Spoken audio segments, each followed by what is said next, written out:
ए पहुनाए मिथिले में रहुना, ए पहुनाए मिथिले में रहुना, ए पहुनाए में रहुना।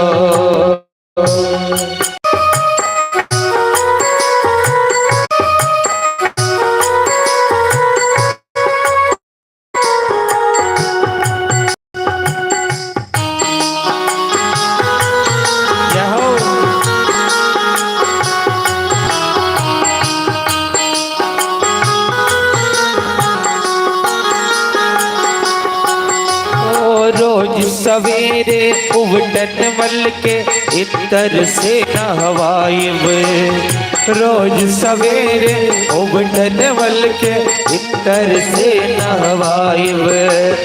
एक महीना के भीतर करिया से गोर बनाइब, ओ एक महीना के भीतर करिया से गोर बनाइब। झूठ कहत ना बानी तन को हो, झूठ कहत ना बानी तन को मकाई को से होना, ए पहुनाए मिथिले में रहुना, ए पहुनाए मिथिले में रहुना।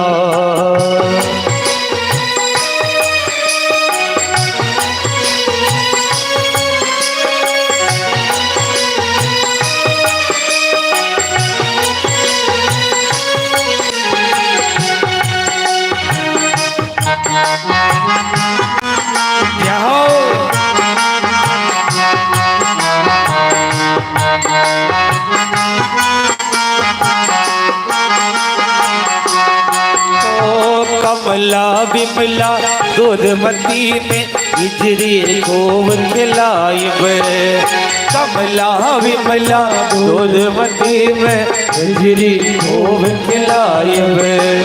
सावन में कजरी गा गा के झोला रोज झुलाइब, ओ सावन में कजरी गा गा के झोला रोज झुलाइब। पवन देव से करब निहोरा हो, पवन देव से करब निहोरा, हौले हौले बोला, ए पहुनाए मिथिले में रहुना, ए पहुनाए मिथिले में रहुना, ए पहुनाए मिथिले में रहुना, ए पहुनाए मिथिले में रहुना।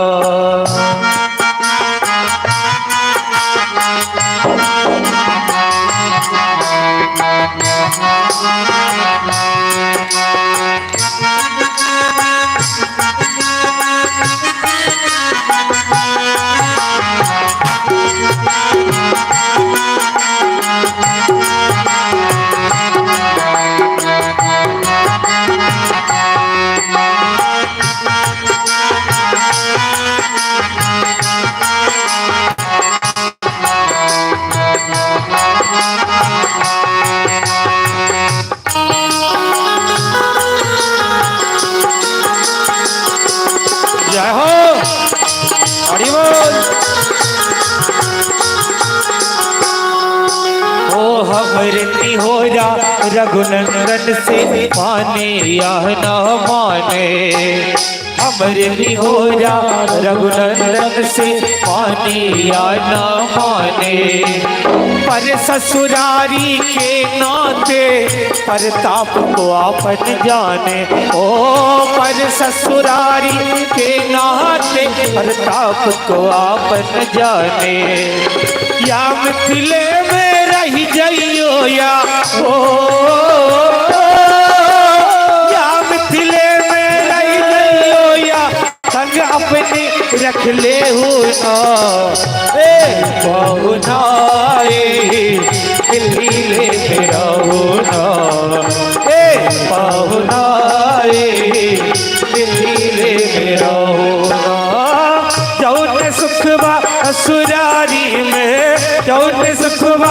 ससुरारी में तौन सुखबा पहुना ए पहुना मिथिले रहुना ए पहुना मिथिले रहुना ए पहुना मिथिले रहुना ए पहुना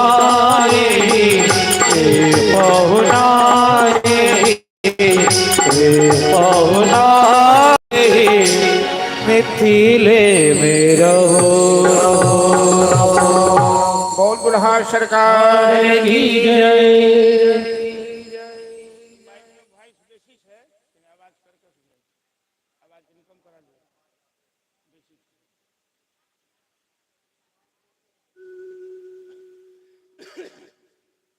मिथिला के पावन धरती के हमरा लोगन प्रणाम करे कथा के आगू बढ़ाबी।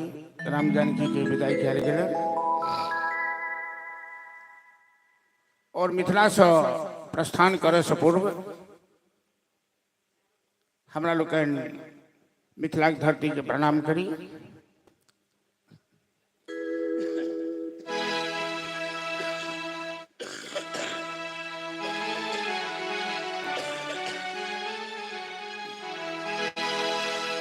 अपन मिथिला सबसे सुंदर है, आदरणीय है।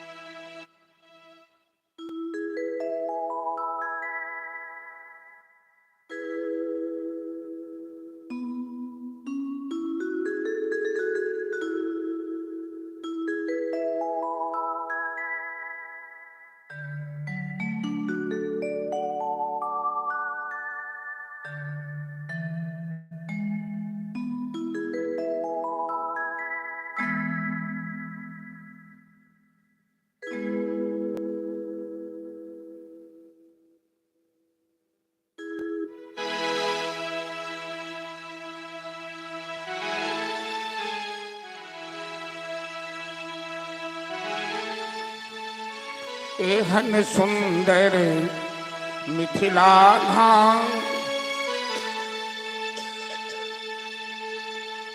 कहाँ पायब दोसर ठाम।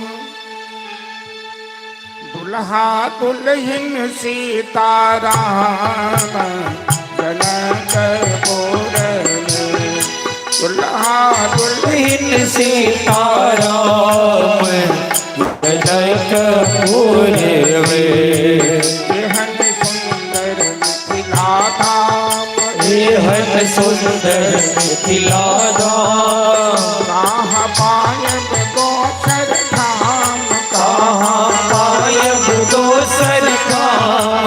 दुल्हा दुल्हन सीताराम जनकपुर में, दुल्हा दुल्हन सीताराम जनकपुर में।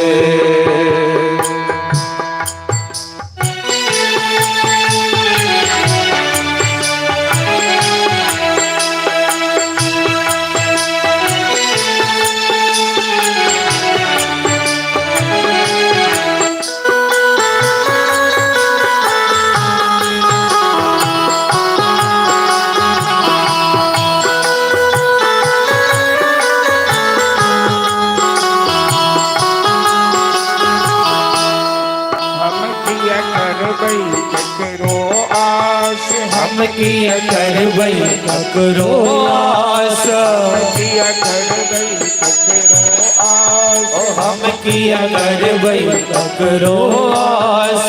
जखन मिथिला हमर बास, जखन मिथिला हमर वास। हमर बहिनी बसे जनकपुर हमर बहिनी बसे खास जनकपुर में। दुल्हा दुल्हन की जय हो जनकपुर में, दुल्हा दुल्हन सीताराम जनकपुर में। सिया जनक दुलारी सिया जनक दुलारी सिया थैली सुकुमारी सिया छले सुकुमारी सिया थैली सुकुमारी सिया छले सुकुमारी राम जी कैलन ससुरारी जनकपुर में। राम जी चलन ससुरारी जनकपुर में। ओ दुल्हा दुल्हन सीताराम जनकपुर में। दुल्हा दुल्हन सीताराम जनकपुर में।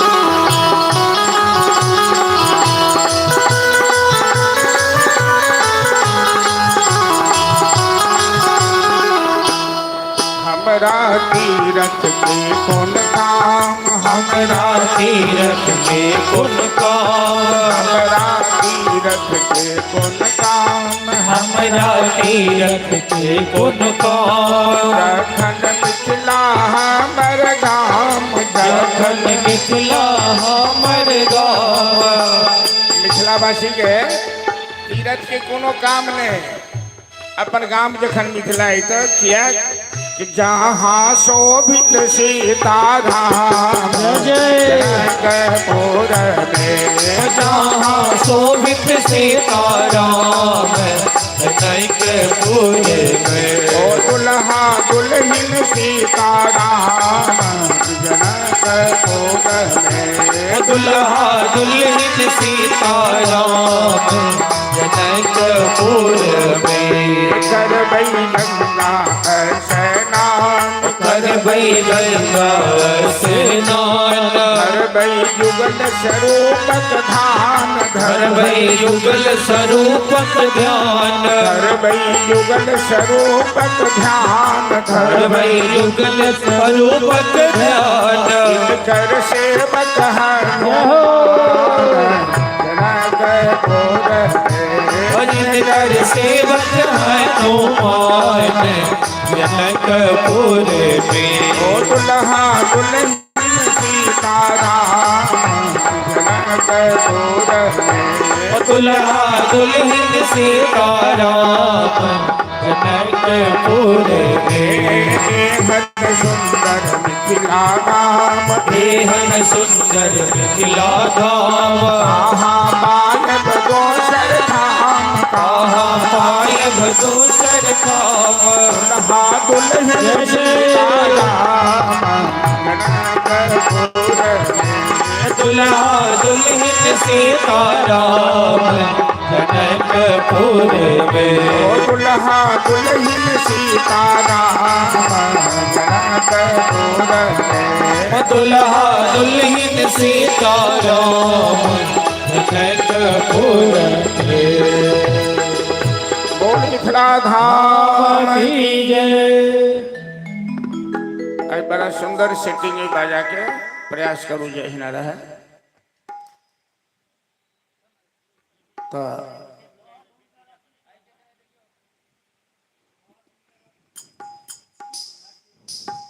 चलो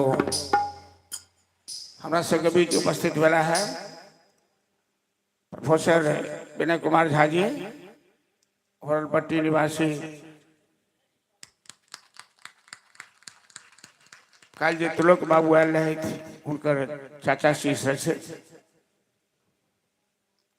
ये अपना घर पर 1 मास के कथा कराने चला 15 दिन की 1 मास की 1 मास के साल भर पहले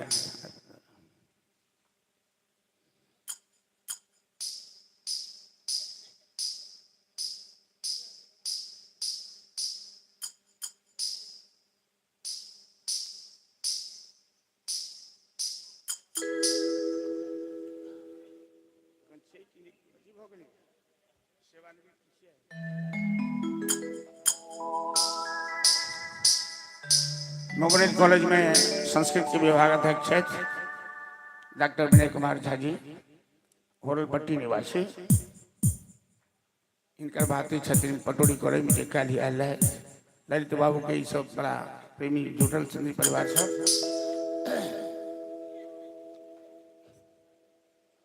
मिथिला के पावन धरती के हमरा लोगन प्रणाम करी, कथा के आगे बढ़ाबी। जनकपुर से राम जानकी की विदाई किया गया।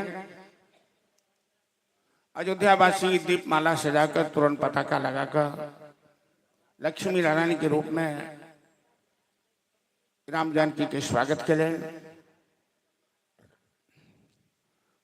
गोस्वामी तुलसीदास जी लिखते हैं कि जहां राम तहां अवध निवास, जहां संत तहां तीर्थ राज। तीर्थ होते ही मानल गया जो तो संत के निवास। अयोध्या ओकरे कहबे जहां राम जी के वास है,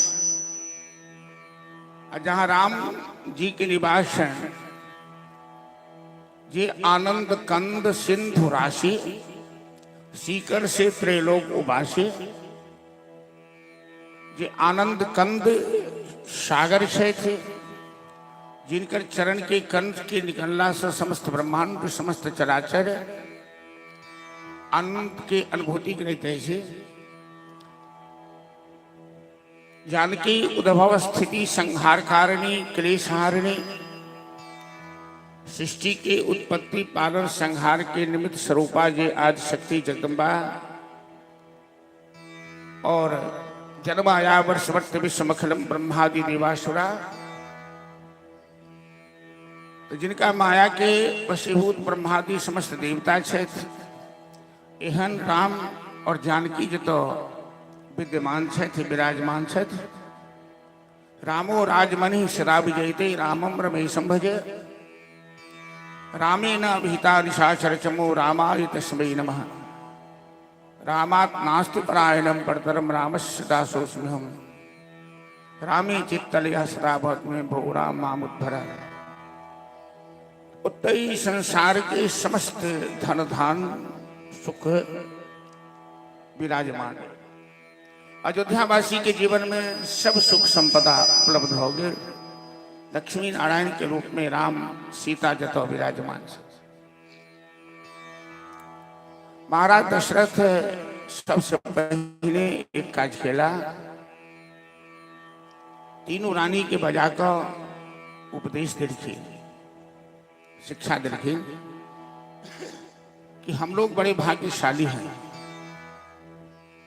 साक्षात लक्ष्मी स्वरूपा जानकी हमारी पुत्र वधू हैं।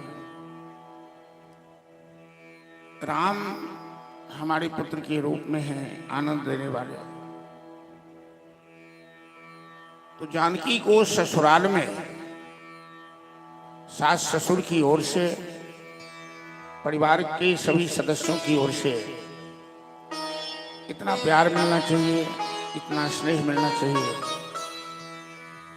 कि वो अपने माता पिता को भूल जाए, अपने मैके को भूल जाए। और महाराज दशरथ जी न केवल अपनी रानियों को ये विचार दे रहे हैं, अपितु दुनिया के सभी लोगों को संदेश देना चाहते हैं कि घर में जे पुत्र के ब्याह पुत्र वधू के लाभी, तो पुत्र वधू के संग केहन व्यवहार करवा चाहे सास ससुर के परिवार वाला के, ठीक ओहन व्यवहार करवा चाहिए जेहन अपन बेटी के सासुर विदा कर काल में आशीर्वाद दै छियै। भावना रहिए कि हमर बेटी जे सासुर जाए तो ओकरा कोनो प्रकार के कष्ट नहीं हो, सास ससुर के प्यार भेटे, भरल भंडार भेटे, पैर में कहियो कांटा न चुभे। तो अपन बेटी के विदाई काल में तो आशीर्वाद दै छी, भावना रहे। आ दूसर के बेटी के बियाह के जो घर लबे छिए, जो कर माय बाप गरीब थे, दहेज नहीं दे सकल, मुँह मांगा, वॉशिंग मशीन फ्रिज कुदुन चीज सब जे चल रहा है लिस्ट बना कर ये सब हमरा चाहिए से सब जो नहीं दे सकलिए तो वही पुतोहू के वही पुत्र वधु के लोग सतेनाई शुरू करे छे, अनादर केनाई शुरू करे छे। भागवत कथा के माध्यम से जीवन में जो संदेश प्राप्त हुई है उस संदेश के अनुकरण करबाक चाहिए, उस संदेश के उतारक चाहिए, जीवन में व्यवहार में लाबक चाहिए। गौर करबे कि जखन बर कन्या के विवाह हुई छे तो मनुष्य के विवाह करे के अधिकार नहीं शास्त्र देने छे, और तखने विवाह हुई छे जखन ओकरा रूप बदलल जाय छे, दुल्हा के विष्णु बनायल जाय छे और दुल्हन के कन्या के लक्ष्मी बनायल जाय छे, तखने कन्यादान कयल जाय छे। इमाम लक्ष्मी रूपाम कन्याम विष्णु रूपाय पराय कुभ्यम अहम संप्रददे। ई लक्ष्मी रूपा कन्या विष्णु तुल्य जी वर थे, हम उनका दान करी। तो लक्ष्मी स्वरूपा जे पुत्र वधु अहाँ के घर एले उनका लक्ष्मीवत आदर करिए। जब हुनकर अनादर करब तो असली लक्ष्मी घर से कहती जय श्री कृष्ण मैं तो चली, वो विदा हो जाती। दशरथ जी संसार के संदेश देवा चाहे तो अपना परिवार के सदस्य के संदेश दे रहे। हमारा लोगन के विचार अपना दिल में रखक चाहिए कि बाबुल की दुआएं लेती जा। बेटी के विदाई के समय में माता पिता कहे थे बाबुल की दुआएं लेती जा, जा तुझको सुखी संसार मिले। बाबुल की दुआएं लेते जा, जा तुझको सुखी संसार मिले। मैं तेरी कभी ना याद आए, ससुराल में इतना प्यार मिले। मैं की कभी ना याद आए, ससुराल में इतना प्यार मिले।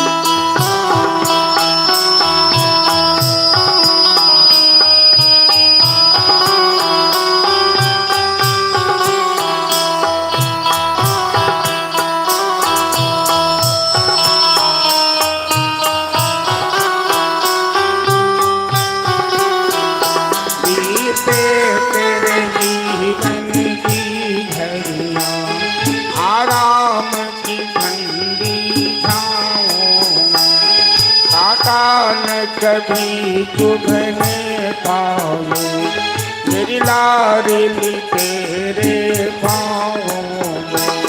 इस घर में कदम पड़े तेरे, उस घर में भरा भंडार मिले। बैठे की कभी ना याद आए, ससुराल में इतना प्यार मिले। तो अपना बेटी के हैं आशीर्वाद दीजिए। आ दूसर के बेटी जो पुत्र वधु बन के घर में आयल तो ओकरा क्या बेटी नहीं बना सके छे।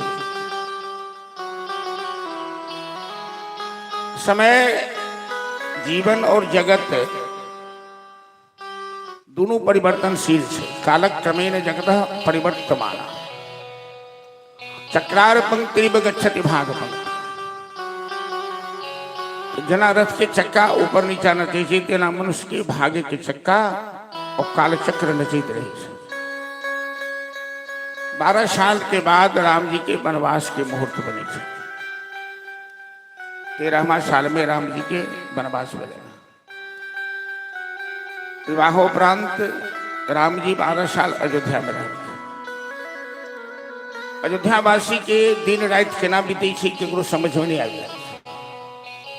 जीवन में, मानव के जीवन में खुशी के घड़ी जल्दी बीत जाए और दुख के घड़ी बड़ा मुश्किल से बीते।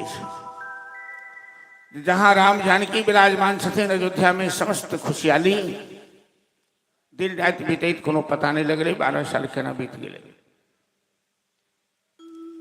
एक समान जीवन में सब दिन नहीं रही छे। ये बात मानव पर क्या बेर चर्चा भ चुकल कथा में। सब दिन होत में एक समान। दूसरे दिन के कथा में सुना चुकल छी। एक दिन राजा हरिश्चंद्र घर संपत्ति भरी खजाना, एक दिन जाए डोम घर सेवक, कफन लेत मसाना, मरघट करे बसाना।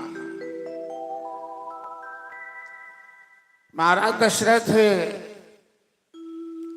दीवाल में टांगल ऐना में अपन स्वरूप दिखल थे। ऐना हम सब वहां दिखे छी, बूढ़ जवान स्त्री पुरुष सब। क्यों 1 बेर 2 बेर देखैया, क्यों 10 बेर 20 बेर देखैत रहिए दिन में। क्यों श्रृंगार करले ना देखैया, क्यों चानन करले ना देखैया। एना केवल हमारा के मुखौटा नहीं बतावे,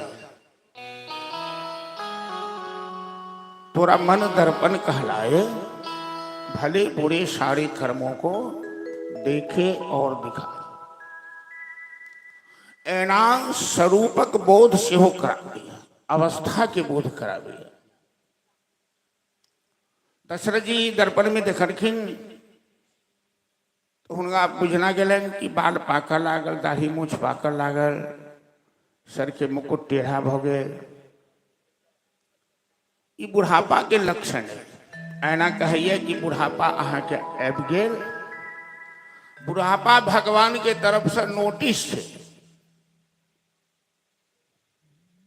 एक व्यक्ति भगवान पर मुकदमा कर देलखिन कि अहाँ के संविधान बड़ा गड़बड़ है।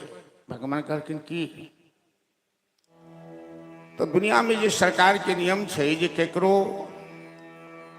बंदी बनावे से पहले नोटिस सम्मन कल जाए छे, तखन ओकरा बंदी बनायल जाए छे। अहाँ तो सीधे उठा ले छी केकरो। तो भगवान कहलखिन कि हम 3टा नोटिस दै छी पहले लोग के, 4 बेर में उठाबै छी। वो आदमी कहल के हमरा तो कोनो नोटिस नहीं भेटल।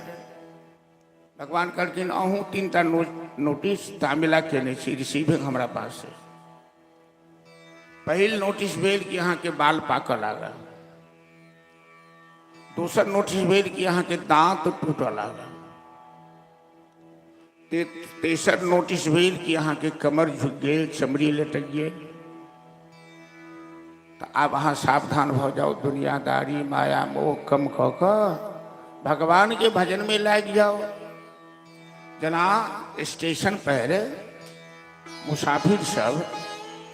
मुसाफिर खाना में जाजिम बिछा कर सुतल रही है। गाड़ी 3 घंटा 4 घंटा लेटे थे। और जखने गाड़ी आबऽ के सिंगल हुई थे तो सब धरफड़ा के बोया बिस्तर समेटलक, प्लेटफॉर्म पर जाकर ठाड़ हो गए। तो तहिना ही नोटिस जखन आबि गेल कि नोटिस हमरा के जीवन के सिंगल है। भगवान सिंगल दऽ रहल छै कि आप अहाँ आबऽ के तैयारी में लग जाओ, हम वहां के उठा लेवा। और आएगा जबड़े बुलावा हरि का तो छोड़ के सब कुछ जाना पड़ेगा। जखन बुलावा आबि जाए वो नहीं कहा लगबे कि हमरा कनी हिसाब किताब बाकी है, कनी हाजिरी लगेनाइ बाकी है, कनी बाकी कनी वो बाकी।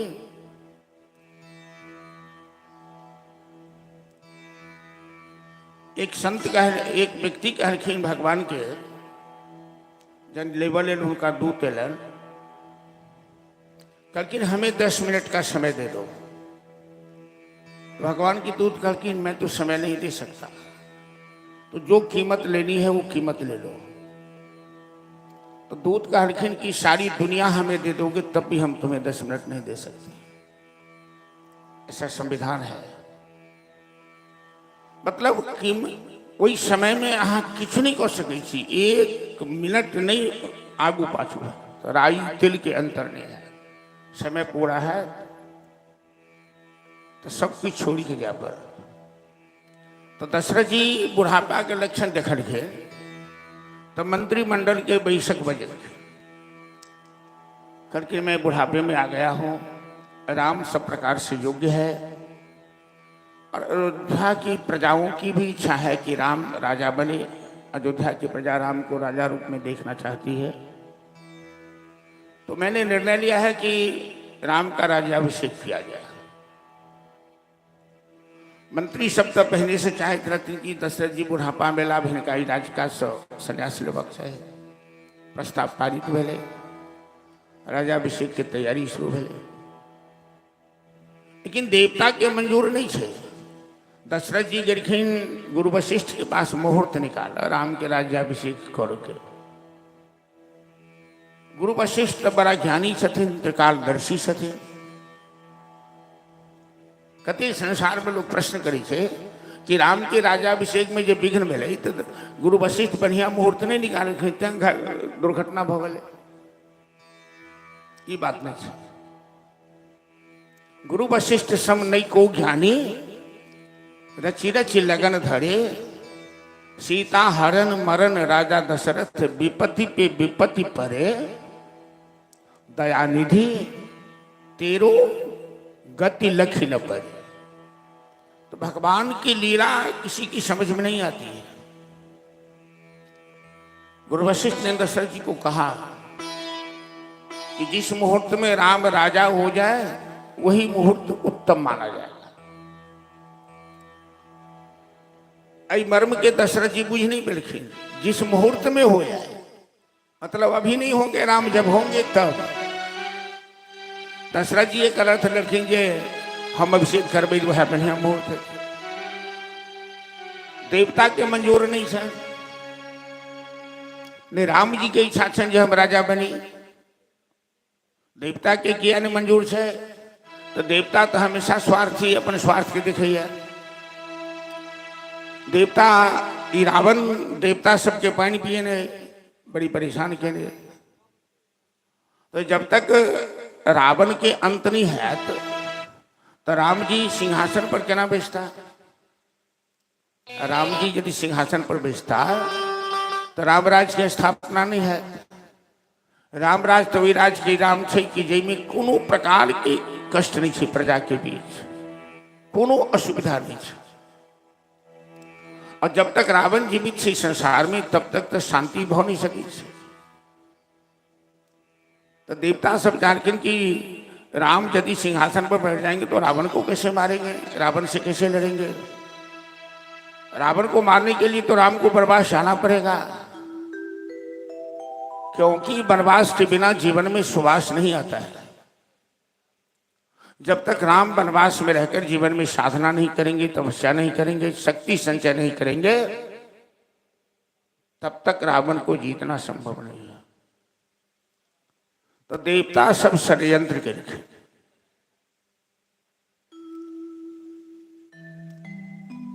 एक जगह कोनो संत के मुंह से सुन लिए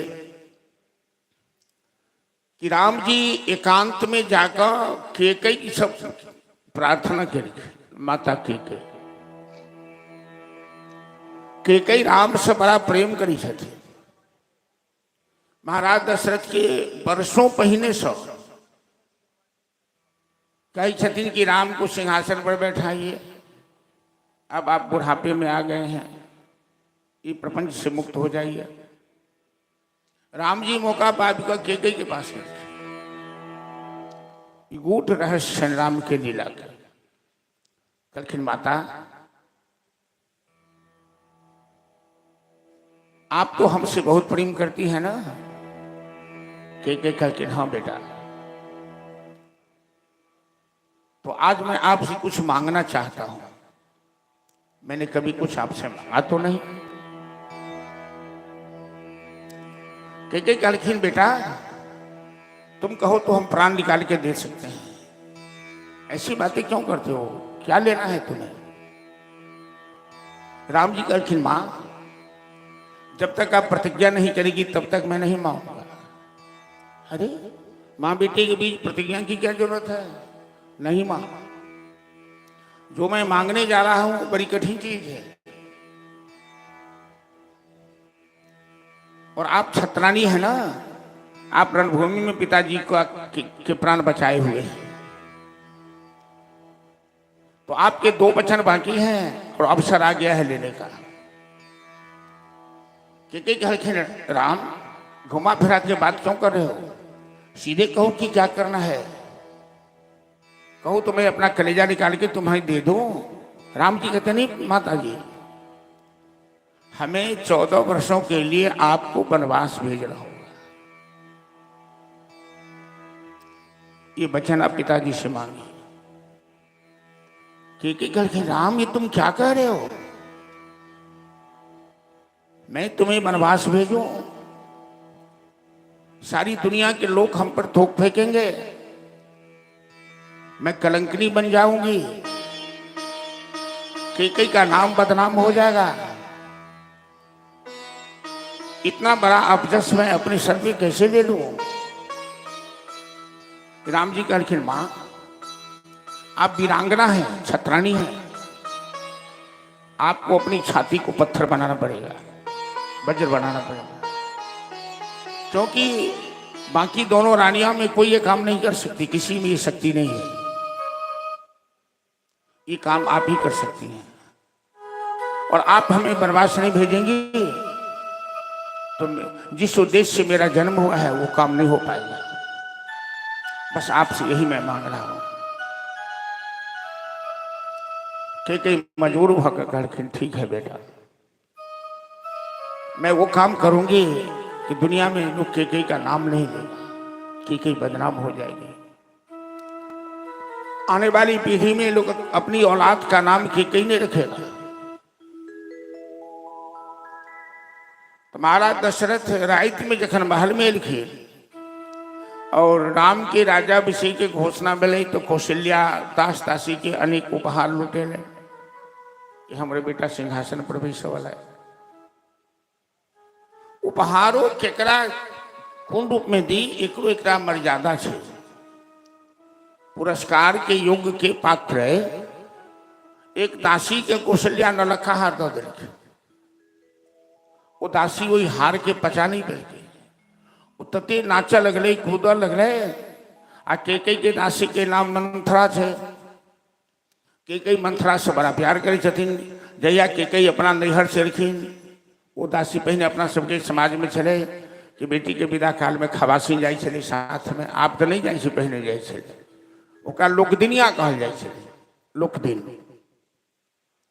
वो मास 2 मास 4 मास तक रही चले। जखन बेटी सासुर के सब कुछ बुझ गम लेलक तो वो चली अबै छै।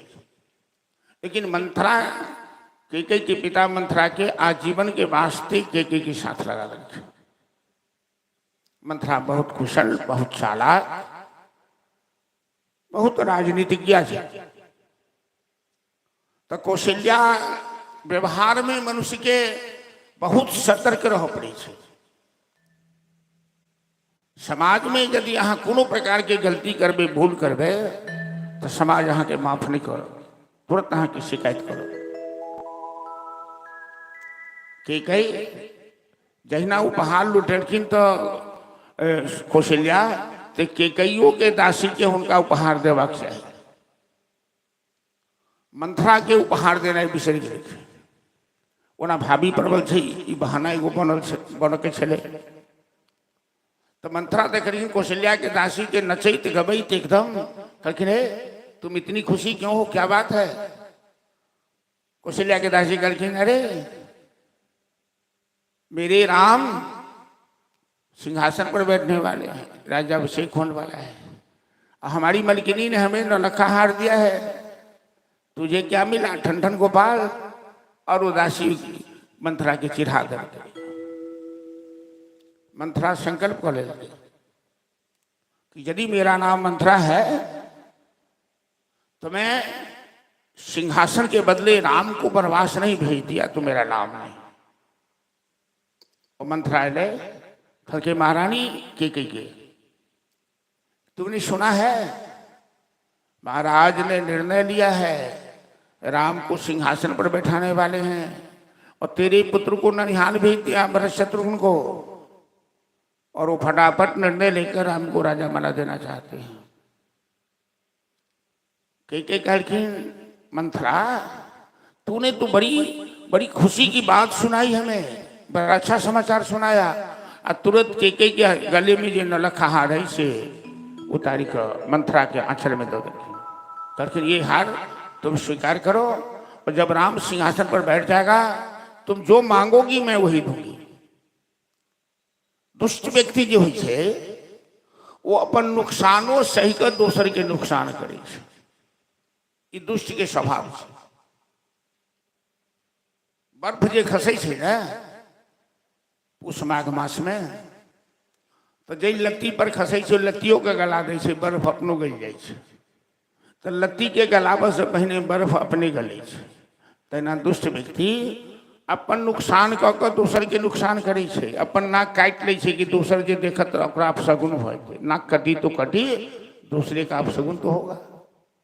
मंथरा रखा हार फेंक दिलके, कल के महारानी मैं तुम्हें कोई खुशखबरी नहीं सुना रही हूं कि तुम हमें खुशी से उपहार दे रही है, मैं तुम्हें सावधान कर रही हूं कि यदि राम सिंहासन पर बैठ गया तो कौशल्या राजमाता बनेगी, और तुम दासी बन के भी नहीं अयोध्या में रह पाओगी, तुम्हें कौशल्या घर से बाहर कर देगी। और महाभारत के दृष्टांत सुनेंगे मंथरा कि नाग माता कद्रु गरुड़ माता विनीता के साथ जो हाल किया, महाभारत में कथा छे। कद्रु नाग के माता, विनीता गरुड़ जी के माता में शर्त लग गए कि घोड़ा के पूछ काली छी के उजरा उनका साथ छल कऽ दासी बना ले गए, और विनीता के बहुत सतायल गए। तो मंथरा कहे छथिन कि कद्रु विनीता ही किन्नी जिमी, जना जैसे कद्रु ने विनीता के साथ किया कौशल्या तुम्हारे साथ ऐसे ही करेगी। के कहे छथिन काने खोड़े कोबड़े कपट को चाली चाल, शास्त्र में ठीक कहा गया है कि कान्हा आदमी कुबरा आदमी बड़ा कपटी होता है। तू शुभ घड़ी में शुभ बात बोलेगी तो मैं तेरी जिह्वा निकलवा दूंगी, दासी होकर के इतनी बड़ी थर की बात बोल रही है। मंथरा कही है अरे महारानी कोई नृप होई हमई का हानि, चेरी छाई की होए बरानी, कोई राजा बने कोई रानी बने हमें क्या लेना देना है, मैं तो दासी की दासी रहूंगी। लेकिन मैंने तेरा नमक खाया है, तेरे पिता ने तेरी सुरक्षा के लिए हमें यहां भेजा है, और मैं देख रहा हूं कि तेरी जिंदगी में विपत्ति का पहाड़ टूटने वाला है। महारानी इतने कही का के कहे दीवाल पर माथा पटक पटक अपन सर फोड़ के खून बहल करे। आखिर के कई मंथरा से प्यार करे छलखिन, तो मंथरा के पीठ सहला बनलखिन के कई मंथरा क्यों नाराज है, क्यों दुखी है। हर व्यक्ति के शरीर स्पर्श नहीं करबाक चाहिए, नहीं करो देबाक चाहिए। हमरा सबके बहुत जगह लोग मना करे जे हमरा से सीनियर छे, अहाँ भागवत कथा करी छी तो लोग के प्यार नहीं छुआ दियो, प्रणाम नहीं कर दियो, पता नहीं यहाँ की कखन कहाँ केकरा से की भेट जाए। मतलब हर व्यक्ति के शरीर में अपन अपन संस्कार होइ छै, अपन अपन विद्युत कण होइ छै, जे स्पर्श केला से एक दूसर में आदान प्रदान होइ छै, बढ़िया के बढ़िया खराब के खराब। तो मंथरा के तो संस्कार खराब से आ के जखने मंथरा के पीठ सहले गए कि मंथरा के अवगुण के में समा गए। इम्हर देवता सब षड्यंत्र कऽ कऽ सरस्वती के पठेलखिन अयोध्या में। सरस्वती माता विघ्नेश्वरी देवी के रूप धारण करेखिन, देवता के कार्य बनावले के कई मंथरा के जिह्वा प्रवेश करेखिन। जखने के कई मंथरा के वीर बढ़ा देलखिन, के स्वभाव में कहीं परिवर्तन भ गया। कहीं के मंथरा ठीक तो नहीं कह रही है। के कहलखिन मंथरा हमें लगता है कि तू सही कह रही है, क्योंकि मेरे पुत्र को ननिहाल भेजने के बाद महाराज ने निर्णय क्यों लिया, हमें भी शंका हो रही। अब की बुद्धि बदल गई सरस्वती के प्रभाव से। अब मैं क्या करूं? मंत्रा करके महारानी चिंता मत करो, अभी 24 घंटे बाकी है। 24 घंटे में बहुत कुछ बदल जा सकता है। तुम यदि मेरी बात मानो तो देखो मैं क्या से क्या कर सकती हूँ। भाभी जखन खराब हुई छे तो सबकी हेलो तो भाभी जखन खराब हुई छे तो सबकी उल्टा हुआ लगे छे। एक दासी के अनुकरण कर रहे थे एक महारानी।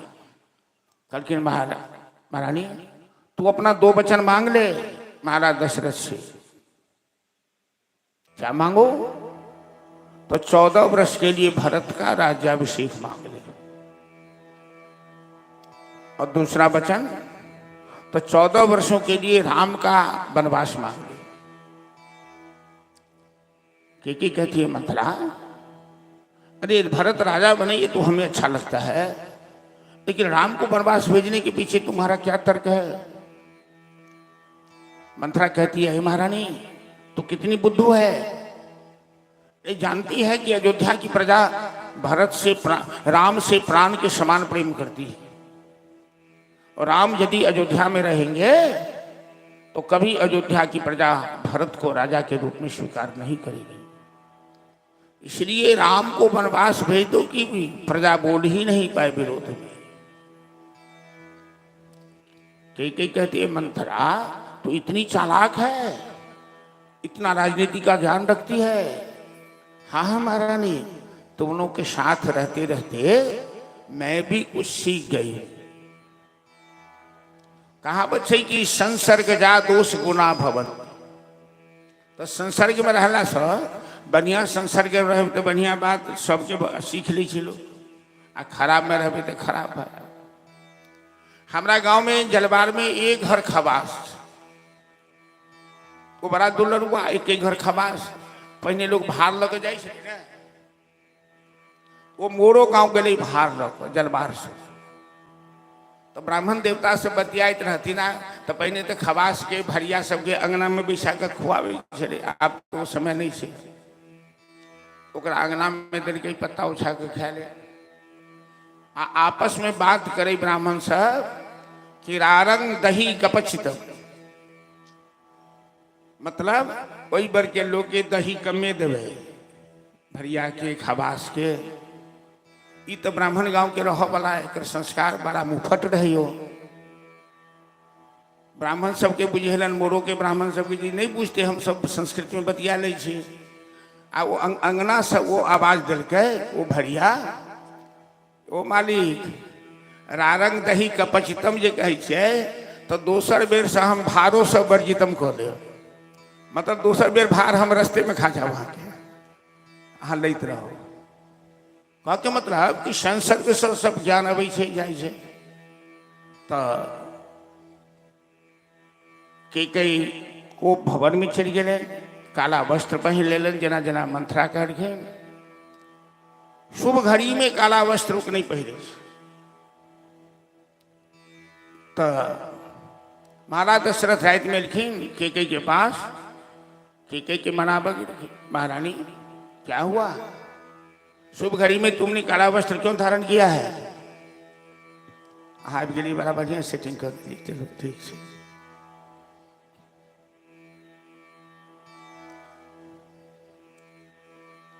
केकई कहलखिन महाराज जिंदगी भर आपने मेरे साथ विश्वासघात किया है। ये केकई तीनों रानी में महाराज केकई के सबसे ज्यादा माने छथिन। दशरथ कतौ जाय छलखिन तो केकई के लोग जाय छलखिन। केकई कहियो दशरथ के संग ऊंच आवाज में बात नहीं करखिन। आय कहे छथिन महाराज जिंदगी भर आपने मेरे साथ विश्वासघात किया है। प्रेम करते हैं कौशल्या से, दिखावा करते हैं मेरे साथ। महाराज दशरथ तो सीधा साधा निष्कपट आदमी छथिन। करके महारानी क्या बोल रही हो, मेरी समझ में नहीं आ रही है बात। आपने मेरे पुत्र को ननिहाल भेजकर राम के राज्याभिषेक का निर्णय ले लिया, हमसे एक बार बताया भी नहीं। आप तो हमसे बिना पूछे कोई काम नहीं करते थे, इतना बड़ा निर्णय लिया, हमें एक बार बताया नहीं। दशरथ जी कहते हैं महारानी, मैं तो तुमको बताने ही वाला था, अब आराम से बताने आया हूं। अभी राज्याभिषेक तो हुआ नहीं है, और तुम्हारी बात मानकर ही तो मैंने ये निर्णय लिया। तुम तो वर्षों पहले से मेरा सर चाट रही थी कि राम को सिंहासन पर बैठाई। के कहती है महाराज, उस समय बीत गया, हमारे 2 वचन आपके पास है ना धरोहर के रूप में, हमें अभी चाहिए। तो दशरथ जी कहे छथिन, दुई की मचारी मांग की मिले। महारानी, अरे 2 क्या 4 मांग लो। तो गोस्वामी तुलसीदास जी बड़ा व्यंग करके नहीं प्रसंग में आए कि जी मित्रण चरहि बलि पशु जैसे। जना कसाई के खुट्टा पर जे खसी बांधल रहे छै, एगो कटै छै, ओकर मांस बिकाय छै या दोसर नंबर में लागल छै। दोसर खसी बकरी जे छै से आराम से पत्ता खाय छै, घास खाय छै। ओकरा ई बात नहीं बुझल छै कि अब हमरे बारी ये गर्दन कटत। तो दशरथ जी के बात नहीं बुझ में आबि रहल छन कि कही हमरा गर्दन पर तलवार चलावे वाली है। 2 की 4, 2 की 4 मांग लिया।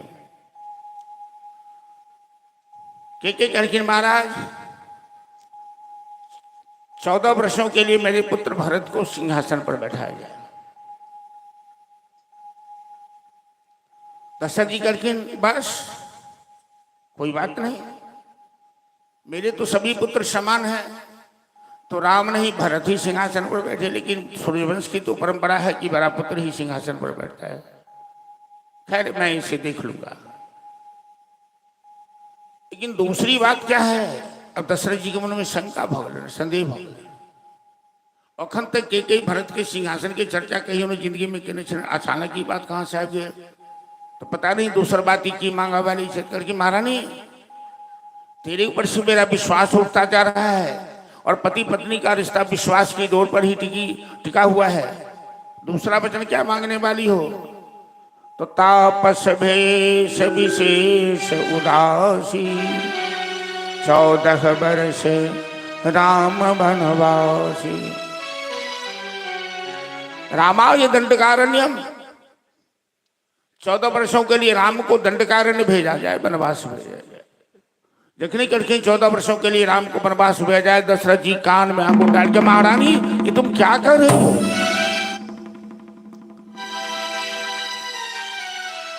तू ये क्या मांग रही है? तुम होश में तो हो?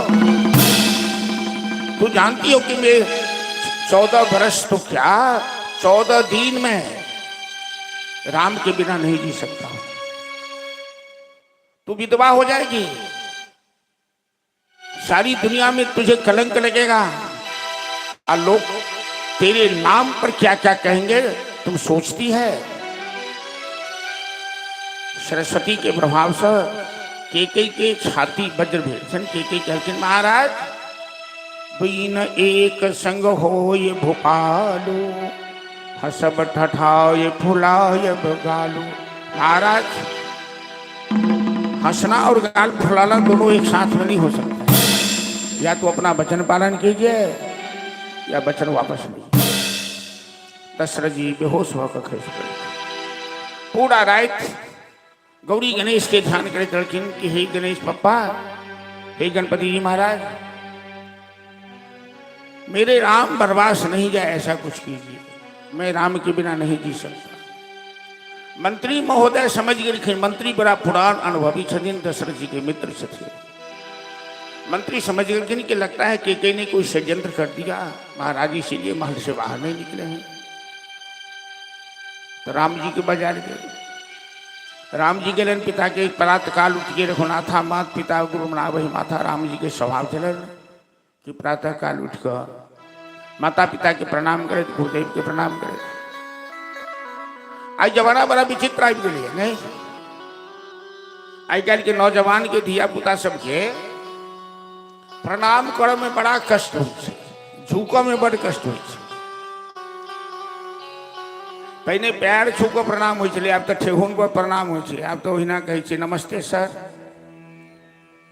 नमस्ते सर।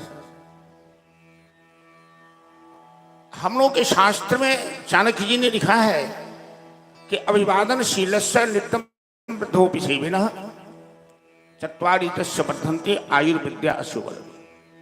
जो व्यक्ति अभिवादनशील है, नमनशील है, उसे 4 लाभ प्राप्त होता है। दूसरों को, बड़ों को, माता पिता को प्रणाम करने से आयु बढ़ती है, विद्या बढ़ती है, यश बढ़ता है, बल बढ़ता है। राम जी अले ने महाराज दशरथ दे देख कर राम जी के पिताजी क्या हो गया, क्यों आपने अपना ये बुरा हाल बना रखा है। राम के गले से लगा कर दशरथ जी खाना डालखिन, राम तुम केके की बात मत मानना, मैंने केके से कुछ नहीं कहा है। जना माता विक्षिप्त हो जाए इतना दशरथ जी बादल रखिन। राम जी पूछलखिन माँ पिताजी को क्या हो गया। कल के राम अरे बहुत पुराना 2 वचन मेरे इनके पास था, मैंने मांग लिया है। 14 वर्ष के लिए भरत का सिंहासन, तुम्हारा वनवास। बस तेरे पिता को इसी बात का बड़ा कष्ट है। राम जी कहलखिन माँ तूने तो मेरा काम बना दिया, मैं जंगल का राजा बनूंगा, ऋषि मुनियों का दर्शन होगा, शांति से जीवन बिताऊंगा। ये राजपाट, ये स्वराज साम्राज्य, ये बड़ा प्रपंच है, ये हमें नहीं चाहिए।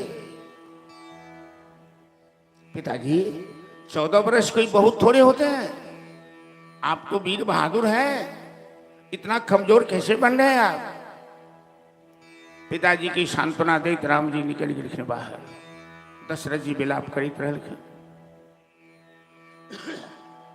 कौशल्या माता के पास राम जी बनवासी के भेष पहिर के आबि गेलखिन। कौशल्या कहलखिन राम आज तुम सिंहासन पर बैठने के बाद लोग तपस्वी का भेष क्यों बना लिया।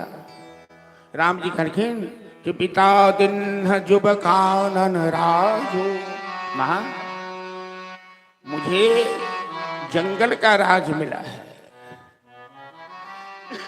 मैं वनवास जाने वाला हूं। कौशल्या कहलखिन राम पिता की अपेक्षा मां का 10 गुना ज्यादा अधिकार होता है। यदि पिता ने कहा तो मैं तुम्हें कहती हूं कि तू नहीं जाओगे। राम जी कहते थे मां मझली मां का भी आदेश है। तो कौशल्या शांत हो गई। जानकी कहलखिन प्रभु आप वनवास जाएंगे तो मैं अयोध्या में नहीं रह सकती। राम जी कहते सास ससुर की सेवा करो, तुम्हारा कर्तव्य है। जानकी कहलखिन प्रभु एक पतिव्रता नारी के लिए सबसे बड़ा कर्तव्य होता है अपने पति का साथ देना, अपने पति की सेवा करना। आप जंगल में जाएं और मैं राजधानी में रहूं, ये हमें अच्छा नहीं लगता। या तो हमें साथ ले लीजिए या मैं यही शरीर त्याग दूंगी। ये बिन देह नदी बिन वारी, तैसे ही नाथ पुरुष बिनु नारी। कौशल्या करके राम जानकी ठीक कह रही है, तुम जानकी को साथ ले लो, क्योंकि एक नारी का यही कर्तव्य है कि अपने पति का साथ ले, दुख सुख में सब कुछ में। लक्ष्मण कहलखिन भैया आप नहीं अयोध्या में तो मैं भी नहीं रहूंगा। राम जी कहलखिन अपनी माँ से आदेश तो ले लो। लखनलाल सुमित्रा देवी के पूछा कहलखिन माँ मैं भैया की सेवा के लिए वनवास जाना चाहता हूँ। तो सुमित्रा कहते महान छथिन। कहलखिन बेटा अरे तेरा जन्म ही तो राम जानकी की सेवा के लिए हुआ है। पुत्रवती जुवती जग सोई, रघुपति भगति जासु सुत होई। इस धरती पर वही माता पुत्रवती है जिनके पुत्र परमात्मा के भक्त होते हैं, राम के भक्त होते हैं। तुम जा और राम जानकी की सेवा कर, अपना जीवन धन्य कर। लक्ष्मण के चरित्र कते महान है। लक्ष्मण कोनो कुमार नहीं छथिन, वैवाहिक जीवन है। उर्मिला चौकट के पास खड़ा छथिन। हमर पति 14 वर्ष के लिए वनवास जा रहा थे, कहीं हमरा से भेंटो तो कर लेता। लेकिन लक्ष्मण एक बार मुड़ी का अपना पत्नी के तरफ मुड़ी के नहीं देख रहे। आई की महिला बर्दाश्त करते की वही के बाद हो उर्मिला एक बार नहीं बजन थी। इतने दिनों के लिए जा रहे हैं तो हमसे एक बार पूछा भी नहीं, हालचाल भी नहीं पूछा, कुछ नहीं। लक्ष्मण जी क्या ने पूछा कि यदि मैं उर्मिला से बात करने लगूं तो हो सकता है हमें कमजोरी आ जाए, पत्नी की ममता हमें घेर ले और मैं कहीं पीछे हट जाऊं। हमें तो राम की सेवा करनी है और भगवान की सेवा करने के लिए संसार की ममता तो छोड़नी पड़ेगी।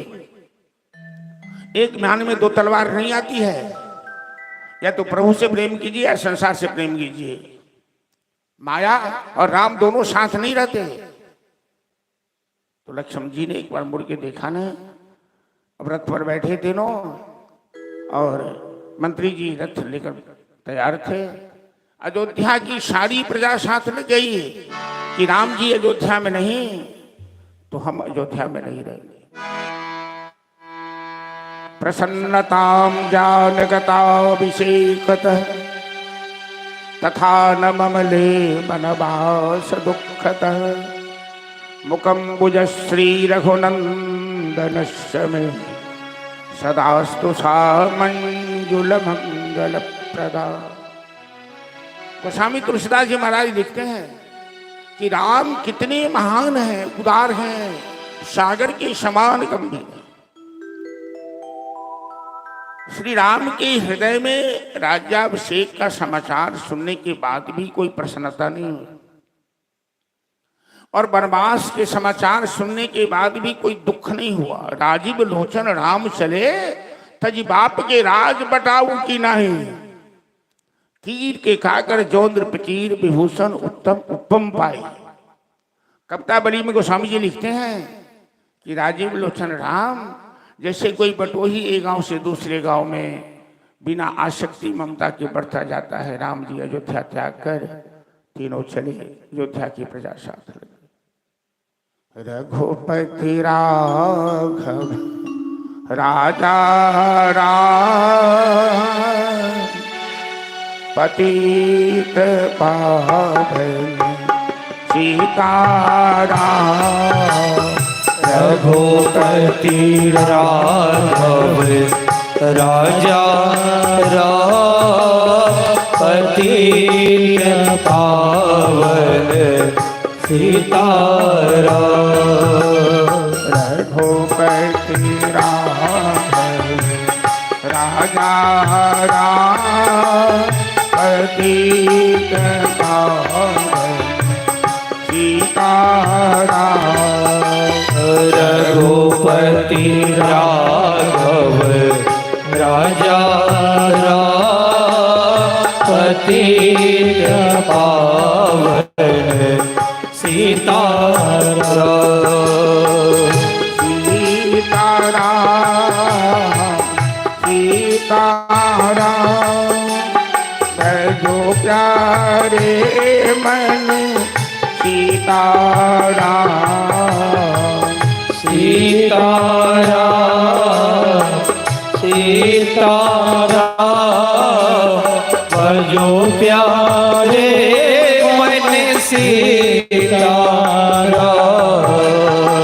रघुपति राम जय हो राजा राम पतित पावन सीताराम।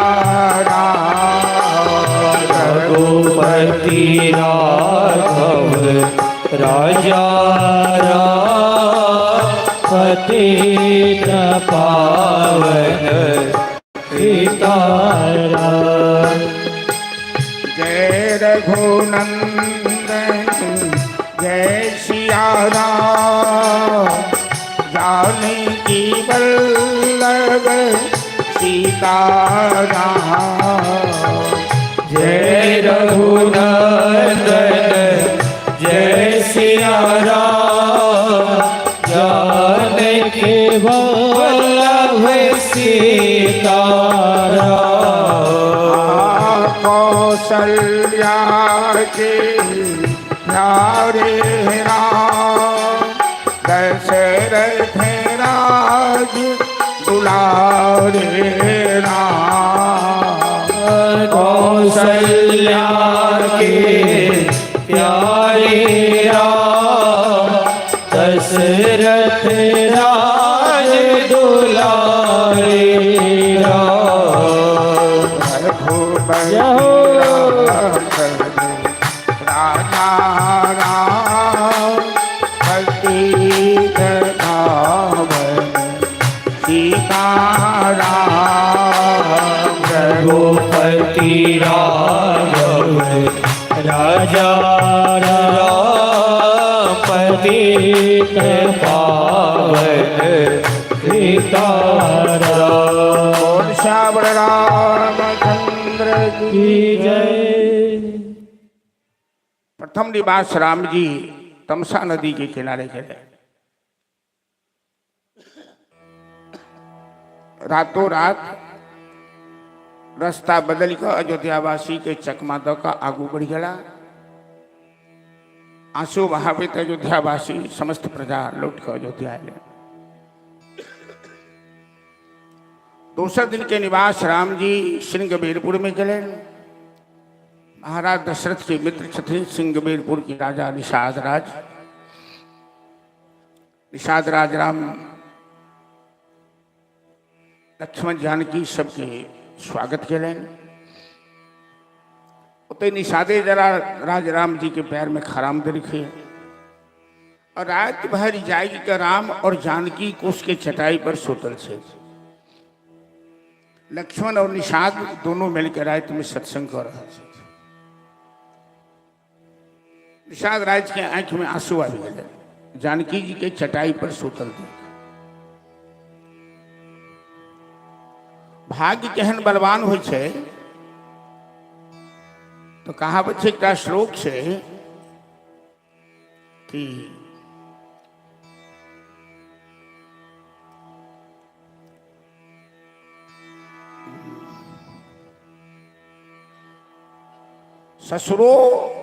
ससुरो नगेश पुत्रो गणेश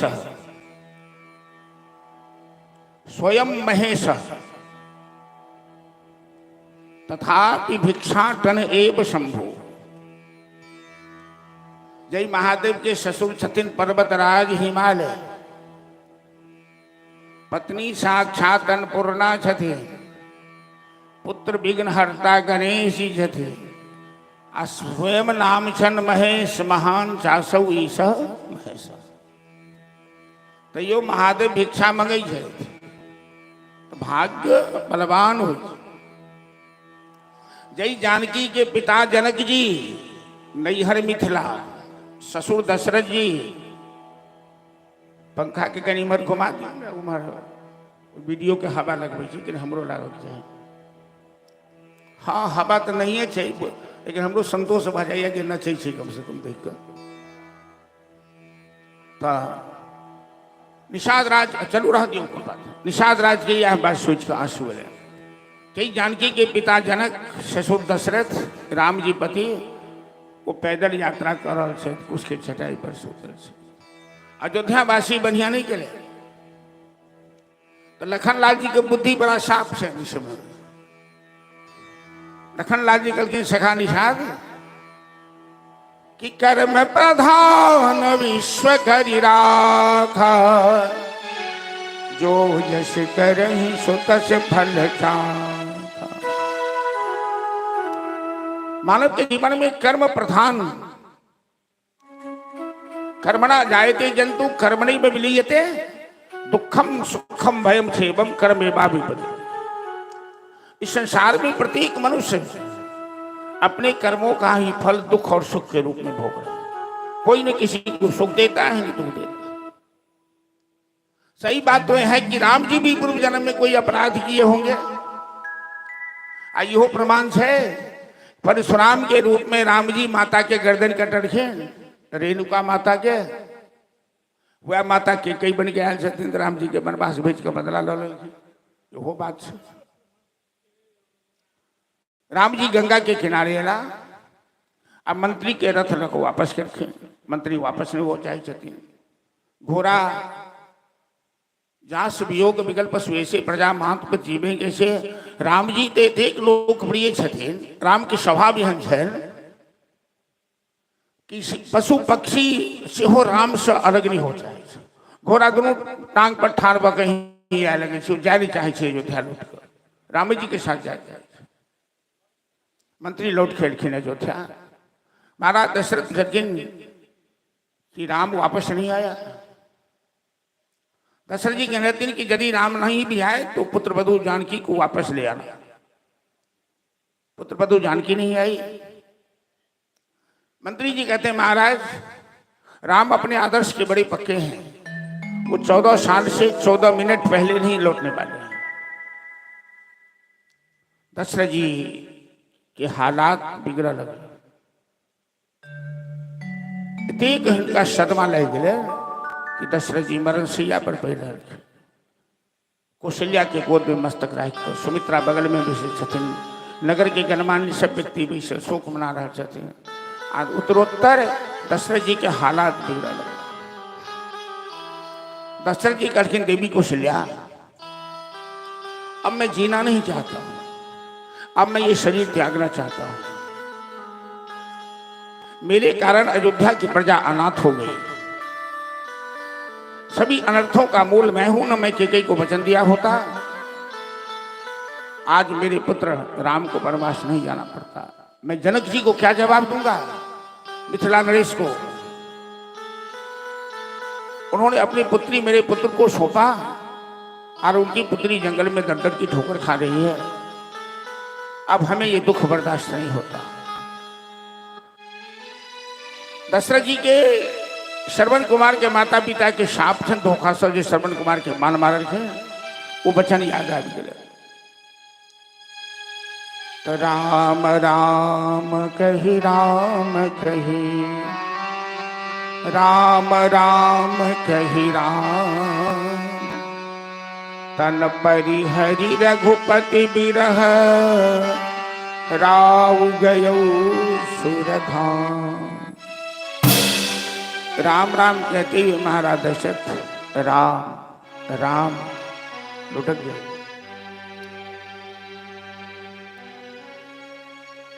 दशरथ जी ने अपना शरीर त्याग दिया।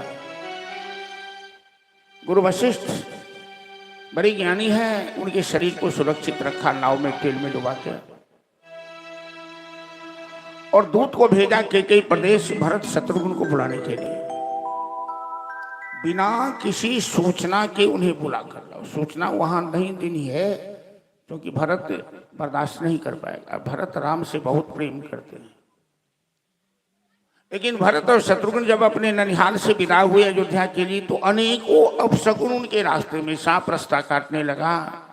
जो जो नहीं दिखना चाहिए वो सब दिखने लगा। गीदड़ रोने लगा। कुत्ते रोने लगे। भरत जी के बाएं अंग परखने लगे। भरत जी के मन में बड़ी घबराहट हो गई कि क्या हो गया अयोध्या में। गुरुदेव ने कोई सूचना भी नहीं दिया है और सीधे हमें बुला लिया है।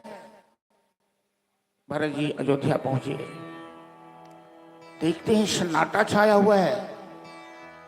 कोई किसी से बातें नहीं करता। हाट बाजार सब बंद है। भरत जी को तो अयोध्या की प्रजा टोकती भी नहीं क्योंकि अयोध्या की प्रजा को इस बात का कष्ट है कि भरत की मां केके ने मेरे राम को वनवास भेजा है। भरत जी सीधे अपने महल में आए। अपनी मां के पास मां को प्रणाम किया। मां को देखा विधवा का पोशाक पहने हुए। भरत जी कहते हैं मां तू विधवा का पोशाक क्यों धारण कर ली है? क्या पिताजी संसार में नहीं है क्या? कि कई बात बदलती हुई कहती है बेटा मेरे ननिहाल का हालचाल सुना। तू ननिहाल का हालचाल सुनाओ। मेरे मेके का हालचाल। मेरे भाई मेरे पिताजी ठीक है ना? भरत जी कहते हैं मां बात मत बदलो। ये बताओ कि मेरे पिताजी जब नहीं है तो तू हमें आरती क्यों? कि कई आरती की थाल लेके आई। भरत की आरती कर रहे थे। तो भरत कहते हैं जब पिताजी का स्वर्गवास हो गया तो तू आरती किस खुशी में करने आई है? केके कहती है बेटा तू 14 वर्षों के लिए अयोध्या के सिंहासन पर बैठने वाला है। इसी खुशी में हम तेरी आरती उतार रहे हैं। अच्छा और भैया राम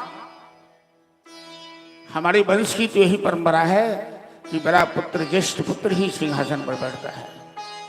अरे तू चिंता मत कर, केके कहती है, तू चिंता मत कर, राम को मैंने 14 वर्षों के लिए वनवास भेज दिया है। जैसे ही केके कहती है मैंने राम को 14 वर्षों के लिए वनवास भेज दिया, भरत जी कान में अंगुली डाल के कहते, माँ तुम क्या बोल रही है? अरे तू कैसी नारी है? मेरे जीवन में सबसे बड़ा कष्ट यही है कि मैं तेरा बेटा हूं, तू मेरी माँ है। तू नारी है या नागिन है मेरी समझ में नहीं आ रहा है। माँ, एक स्त्री के जीवन में, एक नारी के जीवन में सबसे ज्यादा महत्व सुहाग का होता है। तू कैसी नारी है कि छोटे से राज के लिए अपने पति को मार डाला, अपने सुहाग को उजाड़ दिया। तुझे क्या लगा कि मैं सिंहासन पर बैठ जाऊंगा?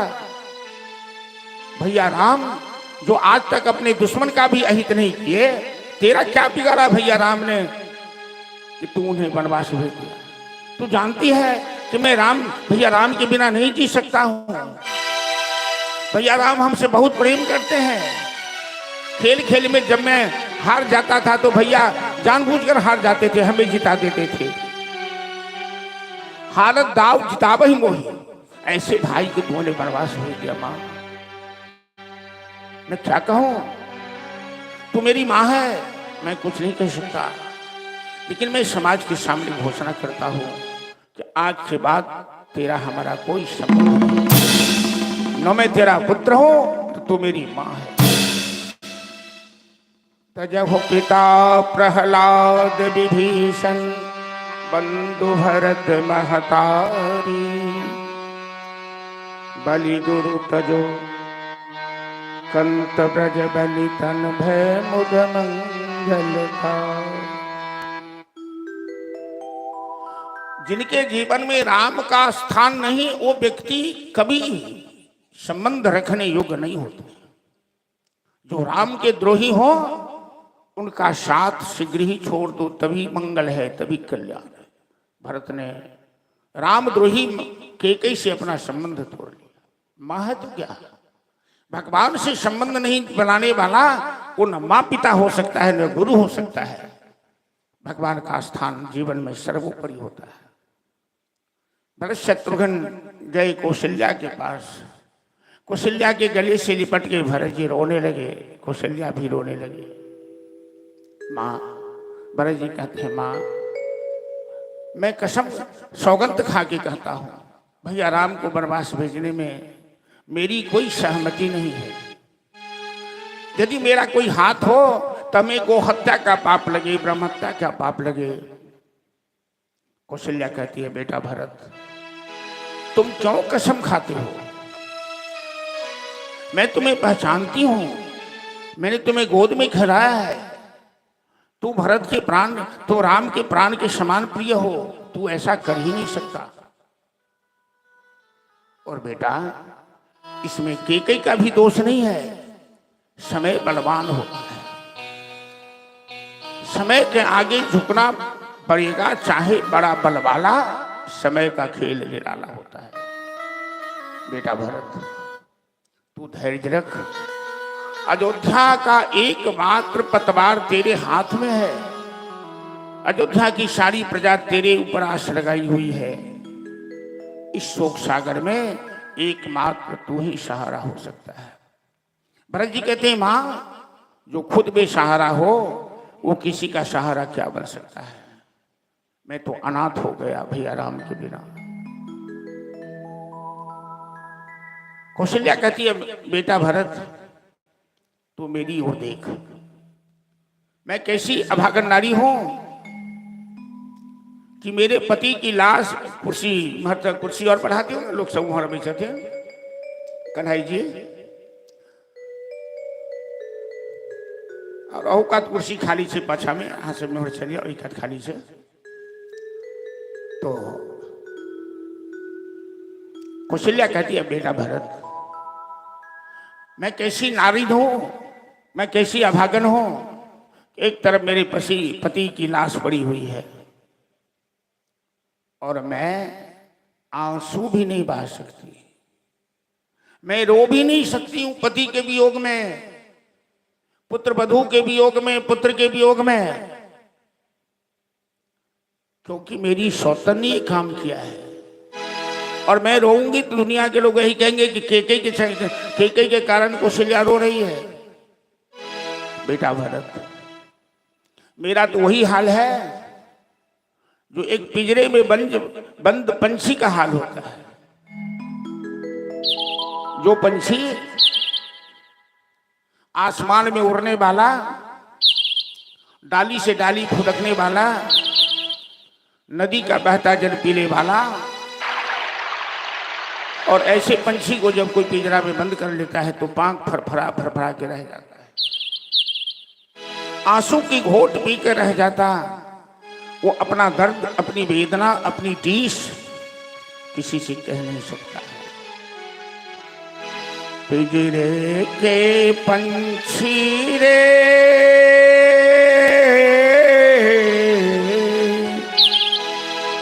तेरा दर्द न जाने को, तेरा दर्द न जाने को। पिंजरे के पंछी रे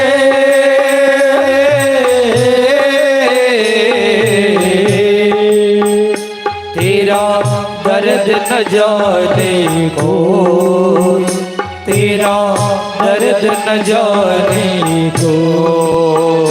पिंजरे के पंछी रे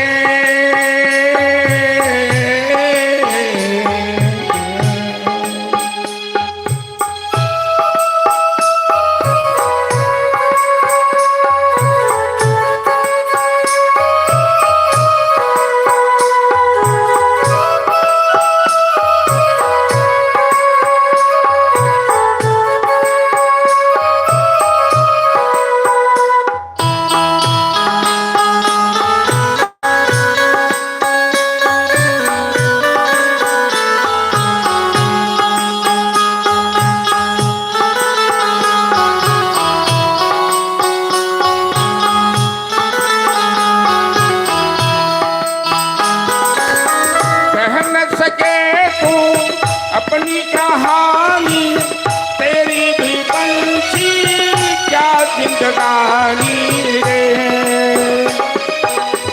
बाहर से तू बोले सकता, अंदर अंदर रो। ओ तेरा दर्द न जाने कोई, तेरा दर्द न जाने कोई।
पत्थर के देश है पगले, कोई न तेरा हो।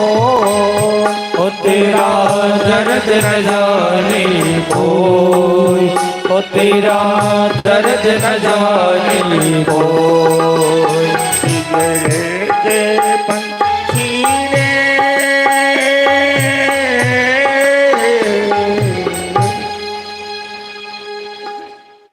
गुरु वशिष्ठ बड़े ज्ञानी हैं। कहते हैं कि सुनहो भरत भावी प्रबल, बिलखि कहो मुनिनाथ। हानि लाभ जीवन मरण, यश अप जस विधिहार। बेटा भरत, समय बलवान होता है, किसी पर दोषारोपण करना उचित नहीं है।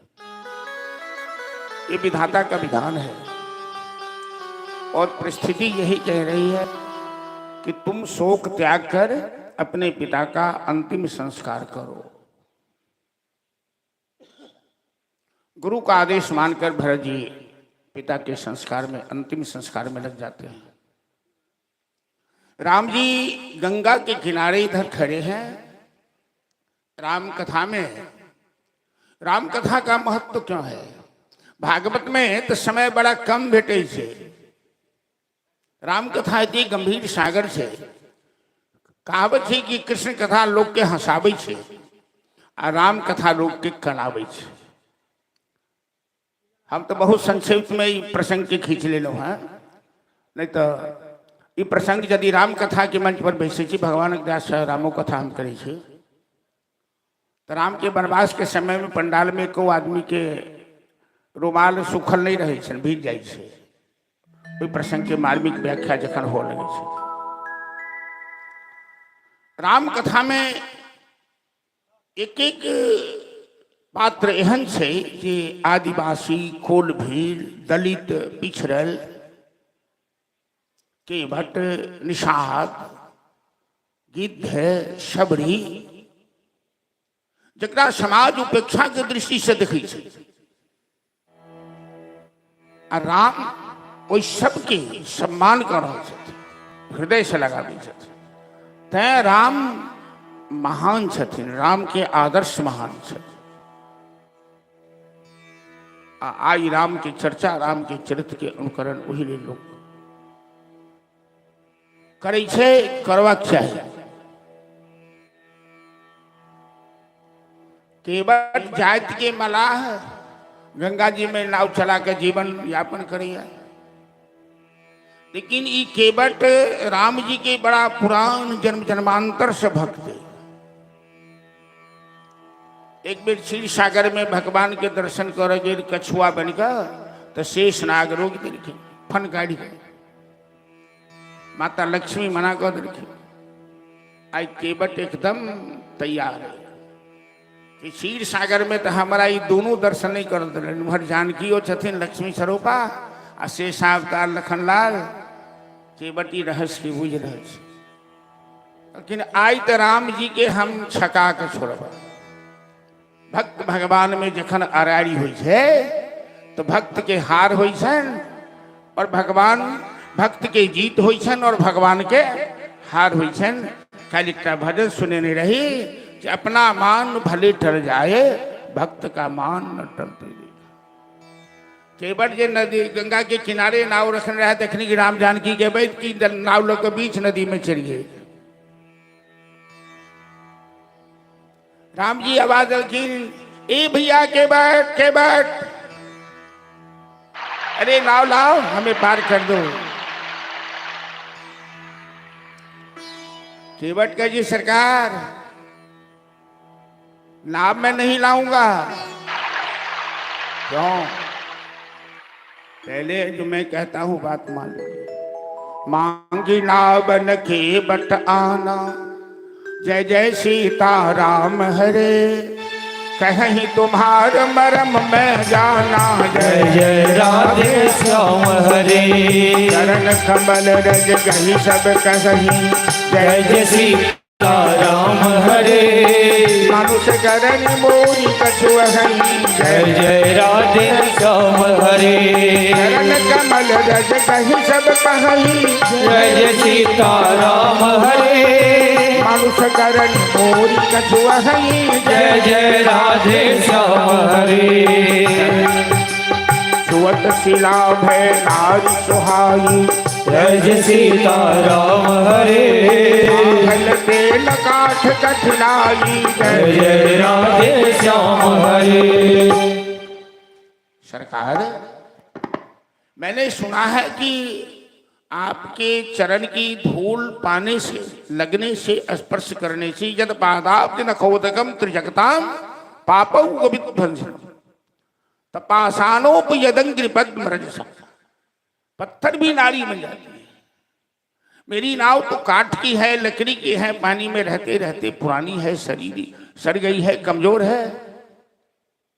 और आपकी चरण की धूल यदि मेरी नौका को लग गई तो ये स्त्री बन जाएगी। सरकार में तो गरीब हूं, इसी नौके से 2 पैसे 4 पैसे कमा के अपने परिवार का भरण पोषण करता हूं। एक स्त्री पहले से घर में है जिससे रोज कलह होती है, झगड़ा होता है। वो कहती है ये लाओ वो लाओ, मैं इतना कमाता नहीं हूं। अब दूसरी सौतन हो जाएगी तो मेरा तो वही हाल होगा जो आपका हाल है। राम जी का हाल क्या है? दशरथ जी की 3 पत्नियां नहीं होती तो राम जी आज वनवास थोड़े होते। तो सौतन ने वनवास किया है ना, तो मेरे घर में सौतन हो जाएगी तो मैं संभाल नहीं पाऊंगा, तो मैं तो बर्बाद हो जाऊंगा। इसलिए हमें चरण धोने का आदेश दे दीजिए सरकार। रावण दोषन पायन को, कविता बड़ी में तुलसीदास जी का शब्द कि रावण दोषन पायन के, आपका दोष नहीं है ना आपके चरण का दोष है, तो पग धूरी के भूरी प्रभाव मह है। आपके चरण की जो धूल है ना सबसे खतरनाक है। यही पद नख रज तारे अहिल्या, यही पद में कौन जादू भरी, ये समझ में नहीं आता है। और बात भरी शहरी सकल सुत भारे भारे, केवट की जात कछ वेदना पठाई हो। सब परिवार मेरो याहि लाग, राजा जू हो दीन वित्तहीन, कैसे दूसरी कहाई। गौतम की घरनी जो तरनी तरेगी मेरी, तो प्रभु सो निषाद हुए के बात न बढ़ाई हो। तुलसी के ईश राम रावरेश साची कहो, बिना पग धोए नाथ नाव न चढ़ाई। बिना चरण धोए तो मैं नाव पे नहीं बैठने दूंगा। लखनलाल पीछे से कहते छोटा मुंह बड़ी बात, देखता है भान। केवट कहता अच्छा छोटे सरकार, आप हमें बांध दिखाकर धमकी देते हैं, ये क्षीर सागर है क्या? मैं यहाँ का घटवार हूं और घाट में घटवारों का चलता, किसी का नहीं चलता। और मैं नहीं पार करूंगा तो कोई मलाह नहीं आपको पार कर सकता। ये चैलेंज है। यदि पांव नहीं धोने देना है, यही घाट से थोड़ी दूर है, कटिलो जल था दिखाए जो, इस घाट से थोड़ी दूर पर जाइए, पैदल चले जाइए। राम जी कहते रहे मेरे साथ यदि स्त्री नहीं होती तो मैं पार कर जाता। चलिए, बड़ा सुंदर प्यारा सा भजन। कभी कभी भगवान को भी अपने भक्तों से काम पड़े। आज भजनों का ये राहुल जी मेरी छोटी सी है ना, गाइए। कभी कभी भगवान को भी भक्तों से काम पड़े। कहियो कहियो भगवानों के भक्त से मदद लेवा पड़े है ना। तो जाना है गंगा पार, तो केवट से प्रभु राम जी खुशामद करते हैं कि भैया केवट सुरसरी करी दे पार। राम जी कहे छथिन कि केवट सुरसरी करी दे पार। उमर से ठोकल जवाब दी सी केवट कि प्रभु जी नैया न लाऊ किनार। हम नाव नहीं लाए से गई सी, क्या अगर नाव नारी बन गई तो भूख मरे परिवार। प्रभु जी नैया न लाऊ किनार। कभी कभी भगवान को भी भक्तों से काम पर। चलिए एक भजन, इसके बाद हम चलेंगे फिर आगे। बोलो श्री राधे, श्री राधे।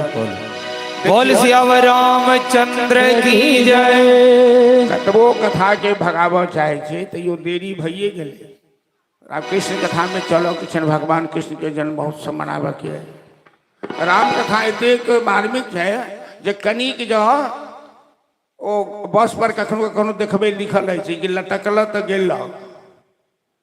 तो राम कथा में कनिको ध्यान दे तो लटक जाए छे, कथा आगू बढ़ते नहीं छे। आब एहि के बाद लेकिन राम केवट संवाद के बाद एक कथा के हम सब भगाब। कनी काल फिर सबरी के आश्रम में जंक्शन बनाब, स्टेशन बनाब। चलो कभी कभी भगवान को कभी कभी भगवान को भी भक्तों से काम अरे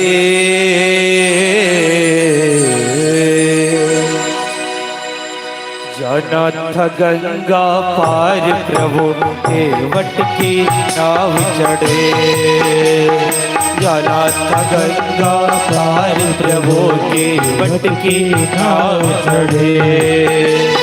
कभी कभी भगवान को भी, कभी कभी भगवान को भी भक्तों से काम अरे जाना था गंगा पार प्रभु के वट की नाव चढ़े, जाना था गंगा पार प्रभु के वट की नाव चढ़े।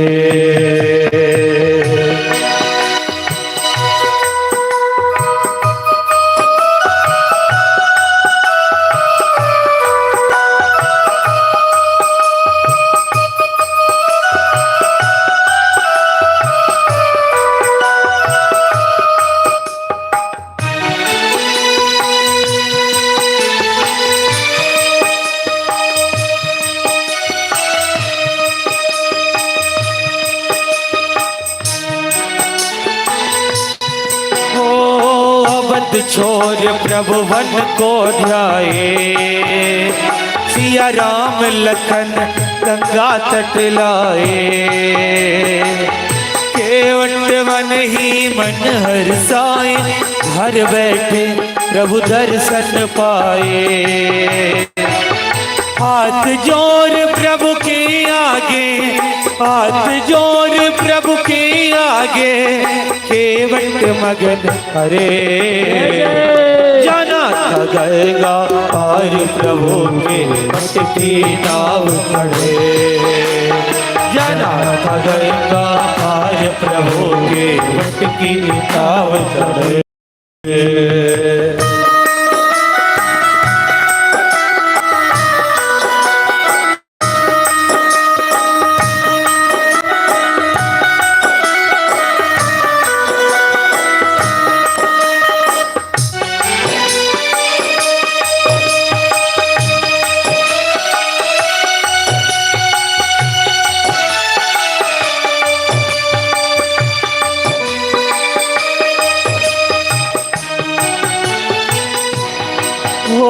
चली नाव गंगा की धारा, सिया राम लखन को पार उतारा, प्रभु देने लगे नाव उतराई, केवट बोले नहीं रघुराई। पार किया मैंने तुमको, पार किया मैंने तुमको, अब तो मोह पार करे, जाना था गंगा पार प्रभु के वट की नाव चढ़े, जाना था गंगा पार प्रभु के वट की नाव चढ़े।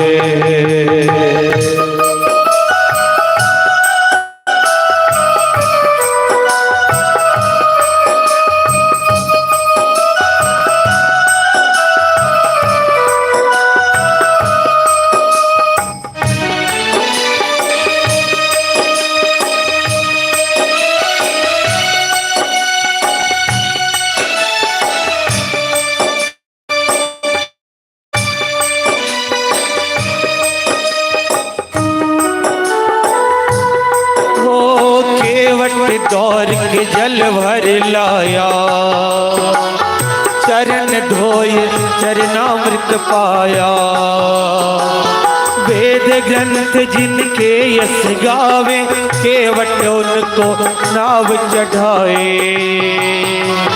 बरसे फूल गगन से ऐसे, बरसे फूल गगन से ऐसे, भक्त के भाव लगे, जाना था गंगा पार प्रभु के वट की नाव चढ़े, जाना था गंगा पार प्रभु के वट की नाव चढ़े।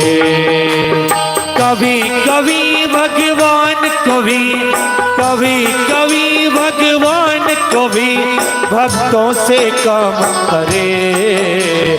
जना गंगा पार प्रभु के वट की छाव चढ़े। जना गंगा पार प्रभु के वट की छाव चढ़े। जना गंगा पार प्रभु के वट की छाव चढ़े।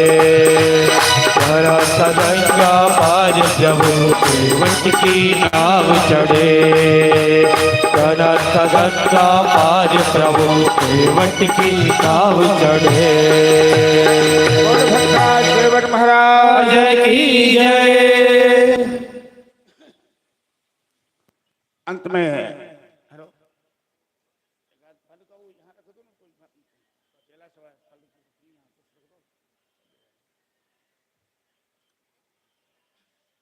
में राम जी ने कहा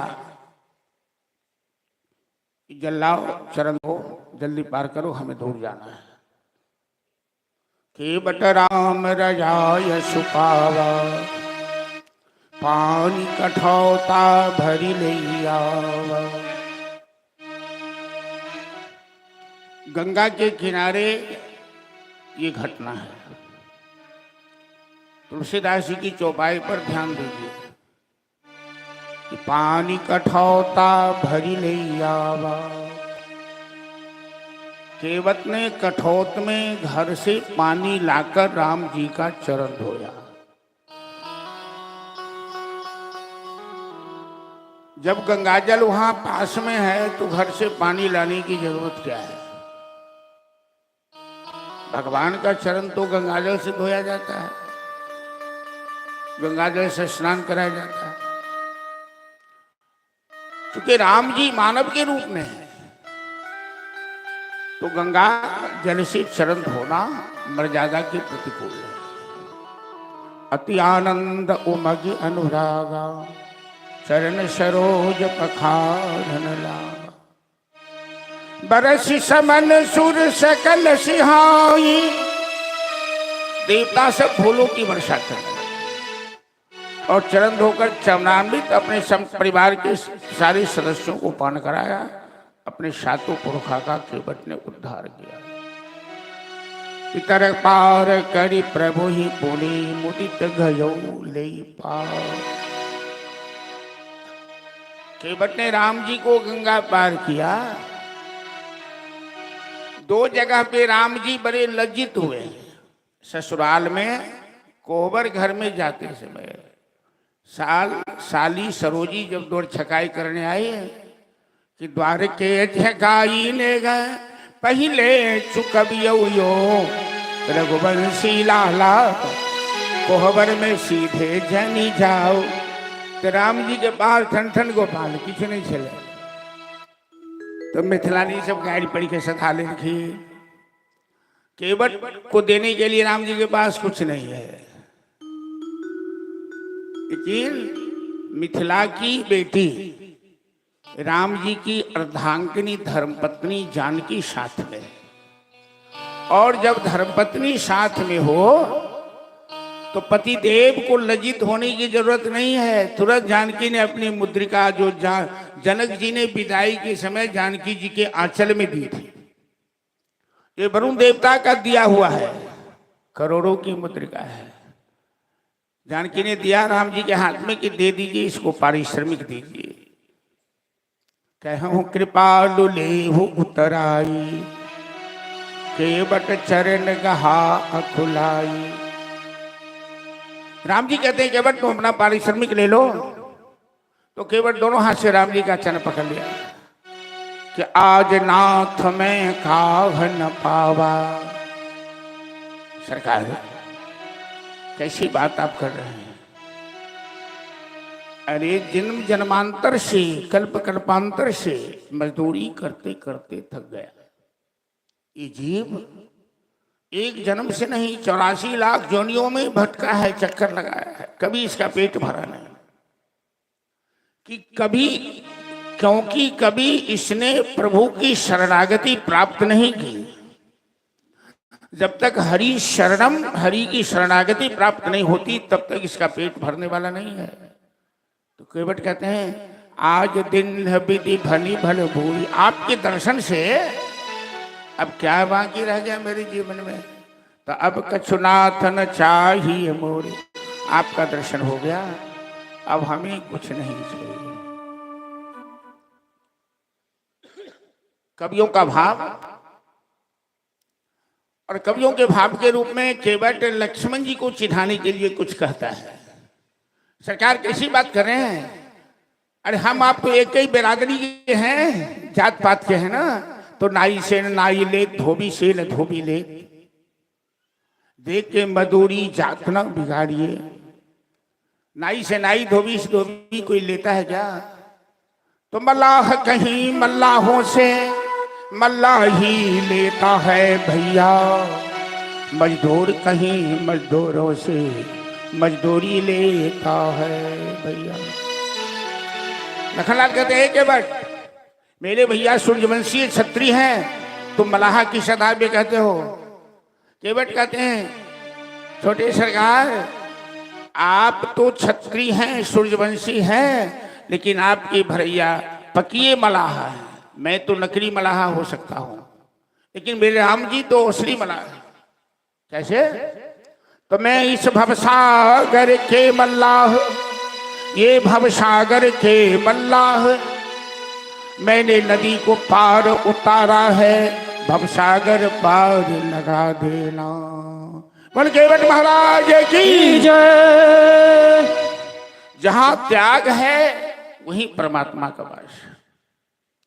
केवट चाहता करोड़ों की मुद्रिका लेकर ये मेहनत करना, नाव चलाना छोड़ देता, बैठ के खाता आराम से। केवट ने कहा ये तो जानकी मैया के हाथ में शोभा दे रही है, हमें नहीं, हम तो मजदूरी करने में ही आनंद का अनुभव करते हैं। आज भगवान के सामने यदि लोभ आ गया ना तो आदमी घाटा में रहता है। केवट ने राम जी को पार किया। राम जी भरद्वाज मुनि के आश्रम में आए। भरद्वाज मुनि बसहि प्रयागा, जिनहि राम पद अति अनुरागा। ये भरद्वाज मुनि न जाने कब से जो वाल्मीकि के शिष्य हैं, बेनी माधव के आश्रम में तीर्थराज प्रयाग में निवास करें कि राम जी दर्शन देंगे। आज राम जी आ गए और कहते हैं आज सफल जब जोग विराजू, आज सफल बात तीर्थ राजू।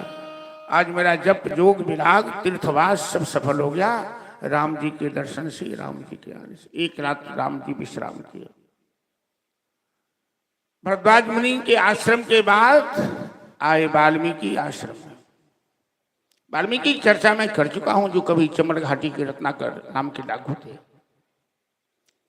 और सत्संग के प्रभाव से ये ब्रह्मर्षि वाल्मीकि बन गए, जिन्होंने रामायण महाकाव्य लिखा, वाल्मीकि रामायण। राम जी वाल्मीकि को प्रणाम करते हैं, वाल्मीकि भी राम जी को प्रणाम करते हैं। ये दिखाकर करते हैं, वो चुरा कर करते हैं, मर्यादा में है सभी। राम जी कहते हैं गुरुवर आप तो बड़े ही तपस्वी साधक ऋषि हैं। वाल्मीकि कहते हैं राम तुम जिसको जो बना दो, तुम मच्छर को ब्रह्मा बना सकते हो, तो हमें डाकू से कवि बना दिया, ब्रह्मर्षि बना दिया, तो कौन सी बड़ी बात है।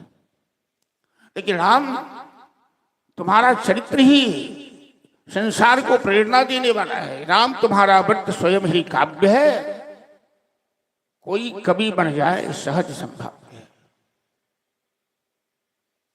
राम जी कहते गुरुदेव हमें 14 साल वनवास में रहना है, मार्गदर्शन कीजिए कि मैं कहाँ निवास करूं जहां शांति से रह पाऊंगा। आपको तो जंगल का अनुभव है। वाल्मीकि कहते हैं सर्वस्व मार्गदर्शता तुम, भक्तों को मार्गदर्शक है राम। तो समस्त चराचर के मार्गदर्शक हो, तुम्हें कौन मार्गदर्शक कर सकता है। लेकिन मार्ग प्रदर्शनाय शिष्यम अनुज्ञाप्तुम अर्हति, हमें रास्ता दिखाने के लिए अपने शिष्य को तो साथ दीजिए। वाल्मीकि जी कहते हैं कि बगल में मंदाकिनी के किनारे चित्रकूट है, बड़ी शांति स्थान है वहाँ, तो वहाँ जाके निवास करो। राम जी चित्रकूट आते हैं, निषाद राज कुटिया तैयार करते हैं, निषाद लौट के चले आए, राम लक्ष्मण जानकी चित्रकूट में रहने लगते हैं। भरत जी पिता का संस्कार किए, राजाभिषेक का प्रस्ताव आया, आम सभा लगी गुरु वशिष्ठ की अध्यक्षता में, लेकिन भरत जी ने कहा गुरुदेव के सामने, गुरुदेव हम लोग तो कभी आपकी बात का जवाब नहीं दिए, आज हमें मजबूरी बोलना पड़ता है, क्षमा कीजिएगा कि मैं कैकेयी का पुत्र हूं और मेरे जैसा पापी जिस दिन अयोध्या के सिंहासन पर बैठेगा, इस सिंहासन पर कभी राजा मानधाता, कभी राजा रघु कावाट, कभी राजा इक्ष्वाकु, कभी राजा हरिश्चंद्र, कभी राजा अम्बरीश बैठा करते थे। तो जिस दिन मेरे जैसा पापी बैठेगा, ये धरती रसातल में चली जाएगी। मैं तो एक ही बात जानता हूं कि कल प्रातः काल होते मैं भैया राम को मनाने के लिए चित्रकूट की यात्रा करूंगा। प्रेम नदिया की सदा उल्टी बहे धार, कोई पावे नहीं पार।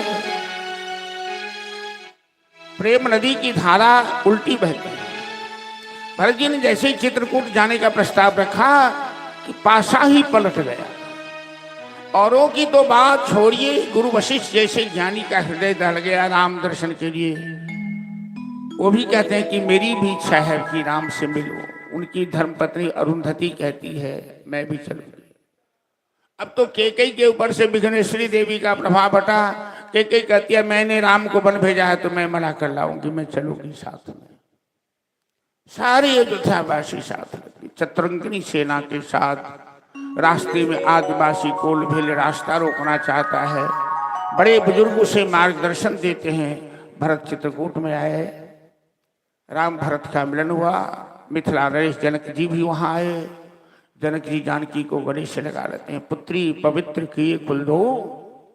बेटी तुमने दोनों वंश को पावन कर दिया राम का साथ देकर। मातृवंश, पितृवंश, ससुरवंश, दोनों वंश का। सभा में प्रस्ताव आया, गुरु वशिष्ठ ने कहा राम भरत तुम्हें मनाने आए हैं, अयोध्या लौटाने। क्या कहते हो? राम जी कहते हैं गुरुदेव भरत तो मेरा प्राण है। भाई भरत का जन्म नहीं होता तो धर्म में कोई राम को, इस जगत में संसार में कोई राम को जानता नहीं। भरत तो धर्म धुरंधर है। भरत जो कहेगा मैं करने को तैयार हूं। अयोध्या की प्रजा तालियां बजाने लगी, अब तो राम जी लौट चलेंगे। लेकिन राम जी ने कहा कि भरत विवेक पूर्वक निर्णय लेके बताए कि हमें करना क्या है। एक शब्द विवेक को रख दिया बस। पहले दिन की कथा में मैंने आप लोगों से आग्रह किया था कि सत्संग के बिना विवेक नहीं आता है, बिनु सत्संग विवेक न हो। अब जब तक मानव के जीवन में विवेक नहीं आएगा, न शांति आएगी, न आनंद का अनुभव होगा। ये शांति आनंद दोनों विवेक की बेटा और बेटी है, पुत्र पुत्री है। अब एक विवेक शब्द का अर्थ भरत जी लगाने लगे कि भैया कहना चाहते हैं कि जिस सूर्यवंश के पुरखों ने अपने धर्म और आदर्श के पालन के लिए डोम के घर नौकरी कर सकते हैं। राजा शिवी एक कबूतर को बचाने के लिए पूरे शरीर का मांस उतर के दे सकते हैं। दशरथ जी प्राण त्याग सकते हैं पर वचन नहीं त्याग सकते। रघु लकोटी पहन के जीवन बिताए, अपना स्वराज दान में दे दिया। क्या उस वंश में हम ऐसे नालायक होंगे कि पिता का वचन तोड़ देंगे? भरत जी समझ गए, फिर आग्रह भी नहीं किए। कहते हैं भैया मैं समझ गया कि आप क्या कहना चाहते हैं, लेकिन मैं अयोध्या की प्रजा की सेवा कैसे करूंगा? कुछ तो आधार दे दीजिए।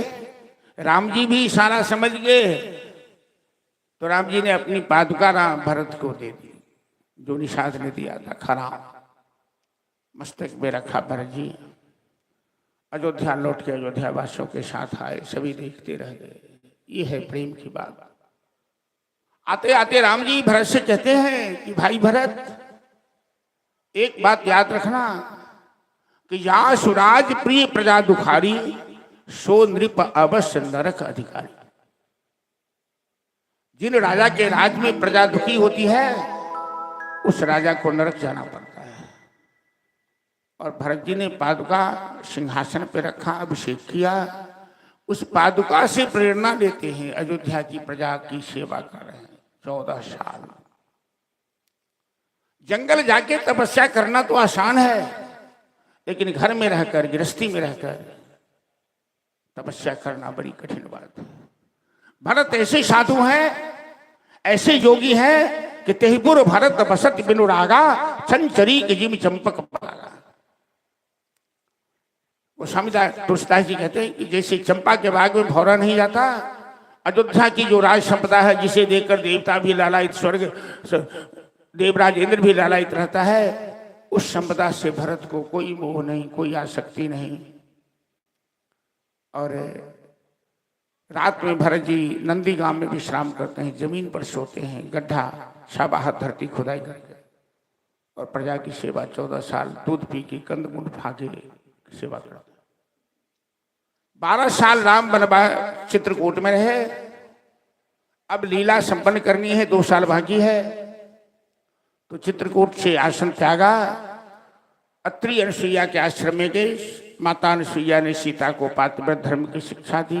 अत्रि ब्रह्मज्ञानी हैं, उन्होंने राम जी के साथ सत्संग किया। अगस्त्य मुनि के आश्रम में आए, सुतीक्ष्ण मुनि के आश्रम में आए, सर्वभंग मुनि के आश्रम में आए। राम पंचवटी में पुनः अपनी कुटिया बनाई। नासिक खरदूषण का राज महाराष्ट्र में पड़ता है। पंचवटी में रहने वाला कोई सुखी नहीं रह सकता है, वो अभिशप्त भूमि है। दंडक वन प्रभु पावन गिरना, राम ने उसे पवित्र बनाया। लेकिन राम जी के जीवन में दुख वहीं से शुरू हुआ। रावण की बहन शूर्पणखा आई, राम को देखकर आकर्षित हुई, माया रूप धारण कर राम को लुभाना चाहा। लक्ष्मण ने नाक कान काटी, शूर्पणखा खरदूषण के पास गई, खरदूषण ने आक्रमण किया, खरदूषण का वध किया। रावण के पास गई, रावण मामा मारीच के साथ आया। मायापति राम जन्माया वशवर्त विश्वखिलम, जिनकी माया के अधीन समस्त चराचर है, ऐसे मायापति राम से मारीच ने माया का मृग बना। असंभव हेम मृग से जन्म, सोने का मृग बन के राम जी को चकमा दिया। और असली सीता अग्निवास की नकली सीता का प्रतिबिंब ऊपर है। लक्ष्मण जी भी इस मर्म को नहीं जाने। माया मृग का राम ने पीछा किया। नकली साधु बनकर रावण ने सीता का हरण किया। रावण भी नकली साधु है और सीता भी नकली है। दुनिया की नजर में सब असली है। मारीच का वध कर राम जी लौटे। कुटिया में सीता को न पाकर ऐसा विलाप किए, रे रे वृक्षाः पर्वतस्था गिरिगहन लता वायुना विच्यमाना। रामो हम व्याकुलात्मा दशरथतनयः शोक शुक्रेण दग्ध, बिंबोष्ठी चारु नेत्रा सुविपुल जघना, बद्ध नागेन्द्र कांची हासीता, केन नीता मम हृदय गता, को भवान केन दृष्टा। सबको लगा कि राम जी रो रहे हैं पत्नी के वियोग में। राम जी क्या लीला करें वो लोग नहीं समझ पा रहे हैं कि सभी उस दंडकारण्य के पेड़ पौधे पशु पक्षी सभी गोलो साकेत लोग से आए हैं राम जी के का दर्शन के लिए। राम जी सबको गले लगाते हैं, बहाना है सीता के वियोग में रोना है। विलाप करते हुए राम जी पंपा सरोवर की ओर बढ़े।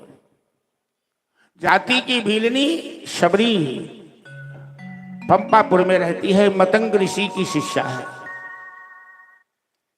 ये शबरी विवाह के समय घर छोड़ के भाग गई, क्योंकि विवाह में बाराती को खाने के लिए जो बकरे बकरी की व्यवस्था थी। शबरी ने कहा, सोचा कि जिस विवाह में हिंसा हो ऐसा विवाह मैं नहीं करूंगी। और जंगल में आकर 1 सप्ताह पैरों पर रहकर दिन भर समय बिताती थी। मतंग ऋषि ने उन्हें दीक्षा दी राम मंत्र की। शबरी के रहने के लिए कुटिया बनवा दिया। लेकिन समाज में लोगों की नजर में दोष पहले आता है, गुण नहीं आता है। ऋषि मुनियों ने मतंग ऋषि को बदनाम किया, इस युवती को आश्रम में क्यों रख लिए। मतंग ऋषि ब्रह्मज्ञानी थे, वो देख लिए कि शबरी के अंदर परमात्मा की कृपा है, दिव्य भाव है, इस शबरी एक दिन राम जी को प्राप्त करेगी। तो लोगों की बदनामी सहकर भी मतंग ऋषि शबरी को आश्रम में रहने दिया और राम मंत्र की दीक्षा दी। शबरी भक्ति में लगी। समय आने पर मतंग ऋषि ने अपना शरीर त्यागा। शबरी रोने लगी, गुरुदेव आप जा रहे हैं, मेरा क्या होगा। मतंग ऋषि कहते हैं, बेटी तुम आश्रम छोड़ के कहीं मत जाना, राम जी चित्रकूट तक तो आ गए हैं, अब तुझे दर्शन देने आने वाले हैं। तुम राम का भजन करो, राम को स्मरण करो, वो बड़े दयालु हैं, अंतर्जामी हैं, वो तेरे जीवन को शनाख्त करेंगे, मेरा आशीर्वाद है। मतंग ऋषि ने शरीर त्यागा। अब शबरी राम के दर्शन के हेतु इतनी व्याकुल हो गई, रात दिन शगुन रखती है, राम जी आएंगे, आसन लगाती है, कोसों कोसों तक झाड़ू मारती है। आ सबके बड़ा आश्चर्य लगा कि हमारे भगवान कृष्ण दुनिया के शिक्षा दरखीन युधिष्ठिर के राजसु यज्ञ में जूठा पत्ता उठाव के काज को कि जीवन में कर्म कोई छोटा नहीं होता है, कर्म का आदर करने वाला ही महान होता है। हमारा सबके बीच बैसल है, परिचय देना डॉक्टर विनय कुमार झा जी, तो इनका त्रिलोक जी को उठन तो 3 बेर कथा के लिए सब सक्रिय रही थे। तो भोरे देखे हिनका देखलू एक दिन कंधा पर वो झाड़ू वाला बांस लगने, सड़क पर अपना घर से दूर दूर तक सब सड़क के साफ होकर अबै भोरे भोरे। हम पूछे श्रीमान कत से अबै तो झाड़ू मारी के अबै हमर डेली के रूटीन है झाड़ू मारा। सड़कों साफ भ गए, एक्सरसाइजो हो गए। कॉलेज में विद्यार्थी के पढ़े छथिन, पीजी तक के विद्यार्थी के पढ़ाबे छै। जीवन अपना मिथिला में बहुत किछु गड़बड़ छै जे हमरो साथ बीतल है। हम वृंदावन से नौ एम ए आचार्य कऽ कऽ तो किसान घर के बच्चा छे। एक दिन हमर माय कहलखिन कि जे घास काट के आनि दियो, जरा जे घास काटो वाला रही से बाजार चली गए, तो हम घास के लिए काटो। तो हमारा गांव के 2-4 आदमी जाते रहते सड़क पकड़ के, कहलखिन रे ई कहै छै वृंदावन से लैया एम ए पास कऽ कऽ, तो झूठे कहै छै तो घास कटे छै। हम सुनलिए कान से, हम किछु नहीं कहलिए होगा, हमरा रहा काज पर काज के लिए। एक दिन संयोग से हमारा गाँव में संस्कृत हाई स्कूल से उठन एगो प्रोफेसर एलखिन कतौ के, एते संकट मोचन धाम के अयारी गाँव के। ओठन हमरा हुनका कोनो विषय लऽ कऽ विवाद छिड़ गेलै दर्शन शास्त्र पर। हम गाछी में हत्था पर माटि चढ़ा कर जे विनय बाबू सब खुदारि खुरपी करीन सब चलबै छला है, आब तो सब जमा नहीं रहा। हमहूँ आयल रही गाछी से हत्था पर माटि चढ़ा कर, गर्मी के महीना फाँतर बनने माटि लागल। तो प्रोफेसर साहब जे देखलखिन माटि ताटि लागल फाँतर बनने, तो वो बुझलखिन कि जे पढ़ल लिखल लोक नहीं हेता। आ वही आई काल्हि तो प्रोफेसर के वैल्यू कम हो गई। आई से 30 साल 40 साल पहले प्रोफेसर के नामे पर लोग के बड़ा भारी बुझाई छे। तो 50 आदमी जमा भ गए। हम पैर हाथ धो कऽ गमछा देह पर धऽ कऽ हुनका सामने बैसलिए। किछु बात छिड़लै अहिना, विषमता समता ई सब बात पर। तो जना क्लास में विद्यार्थी के लोग पढ़बै छै तेना वो हमरा पढ़ाबऽ लगला, समझाबऽ लगला। हमरो तो विभाग गया छै। तो हम कहलियनि कि श्रीमान जी हम अहाँ के क्लास के विद्यार्थी नहीं छी जे हमरा अहाँ पढ़ा रहल छी।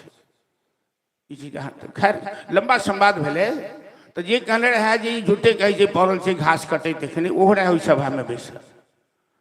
वो प्रोफेसर साहब के हालत देखलखिन, पानि उतरल खनी, तो कहलखिन ओ ठीके पढ़ल लिखल बुझाई छै।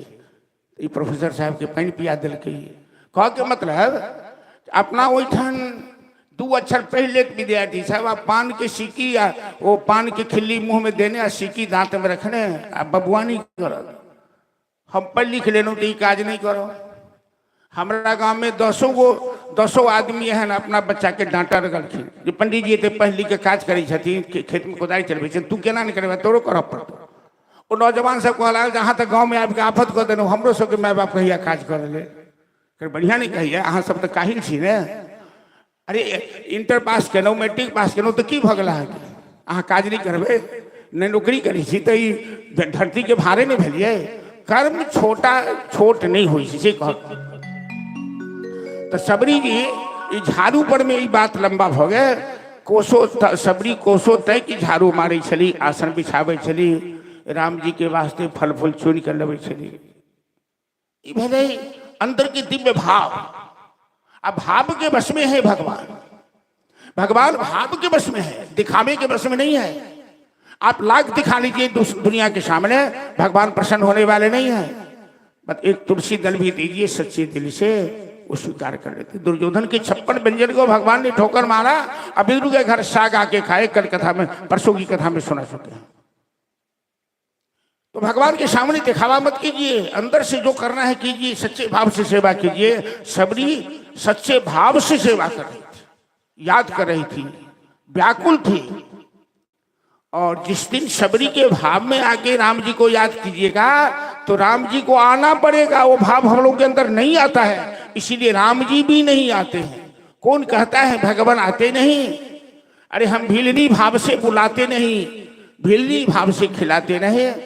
तो चलो आई काल के बड़ा प्रसिद्ध एक भजन है जे 22 जनवरी के अयोध्या में ये डंका बजल, राम लला के स्थापना के पूरा देश में दिवाली मना लिए। राम आएंगे आएंगे, इस सबरी के आश्रम के भजन है। सबरी के अंदर के भाव है कि राम जी आएंगे, मैं अंगना को सजाऊंगी, मैं दिवाली मनाऊंगी अपने राम के स्वागत से। यही भाव लाना है कि भागवत कथा के माध्यम से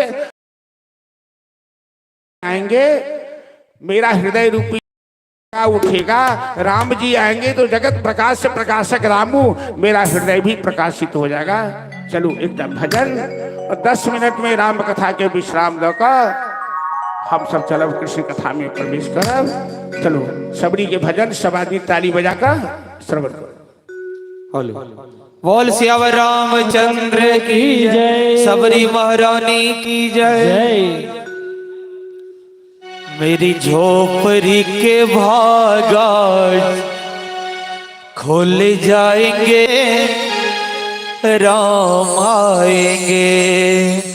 सभी भक्तगणों से आग्रह है प्रेम से ताली बजाते हुए। बहुत ही ये सुंदर भजन अभी हाल फिलहाल में ये भजन निकला था। ताली बजाकर भजन का आनंद लेंगे। मेरी झोपड़ी के भागा खुल जाएंगे, राम आएंगे। मेरी झोपड़ी के भागा खुल जाएंगे, राम आएंगे। मेरी झोपड़ी के भागा खुल जाएंगे, राम आएंगे। मेरी झोपड़ी के भागा खुल जाएंगे, राम आएंगे। राम आएंगे आएंगे, राम आएंगे। राम आएंगे आएंगे, राम आएंगे। राम आएंगे आएंगे, राम आएंगे। राम आएंगे आएंगे, राम आएंगे। कुटिया के भागा खुल जाएंगे, राम आएंगे।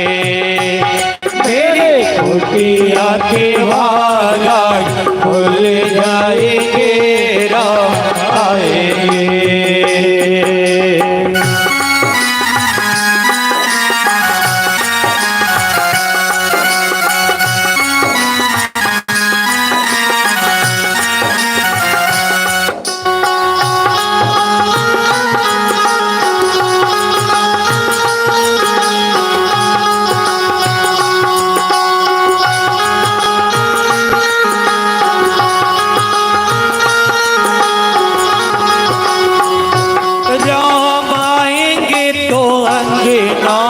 सजाओगी, राम आएंगे तो अंगना सजाओगी। दीप जला के मैं दिवाली मनाऊंगी, और दीप जला के मैं दिवाली मनाऊंगी। अब देखिए कैसा सुंदर संयोग है, दिवाली भी आने वाली है और दिवाली के शुभ अवसर पर यह भागवत कथा यहाँ पर हो रही है, इसलिए प्रेम से सभी आदमी ताली बजाते हुए राम जी का स्वागत कराएंगे। हो राम आएंगे तो अंगना सजाओगी, हो राम आएंगे तो अंगना सजाओगी। दीप जला के मैं दिवाली मनाओगी, दीप जला के मैं दिवाली मनाओगी। मेरे जन्म के पाप आज मिट जाएंगे, राम आएंगे। मेरे जन्म के पाप आज मिट जाएंगे, राम आएंगे। मेरी खोपड़ी के भाग आज खुल जाएंगे, राम आएंगे। मेरी झोपड़ी के भाग आज खुल जाएंगे, राम आएंगे।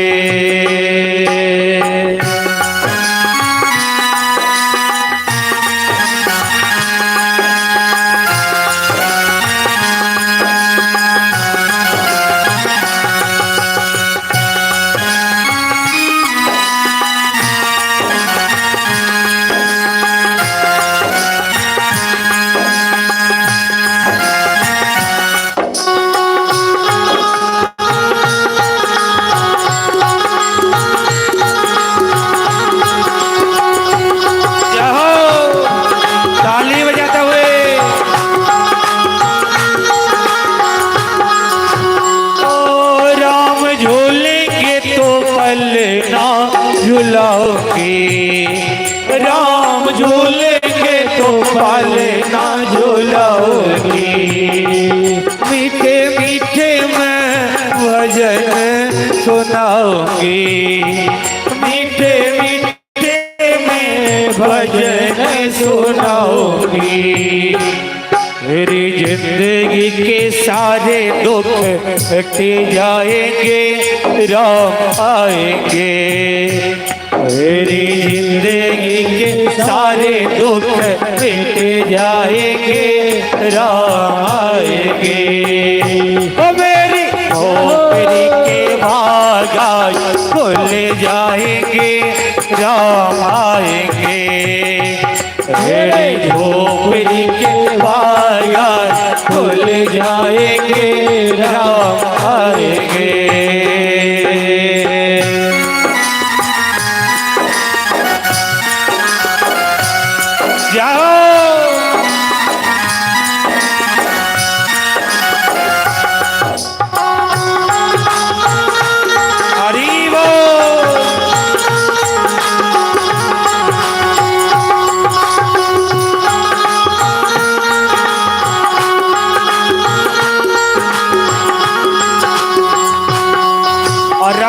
तो क्या होगा,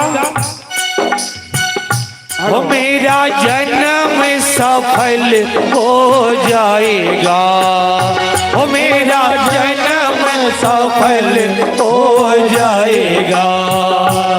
तन झूमेगा और मन गीत गाएगा, वो तन झूमेगा और मन गीत गाएगा।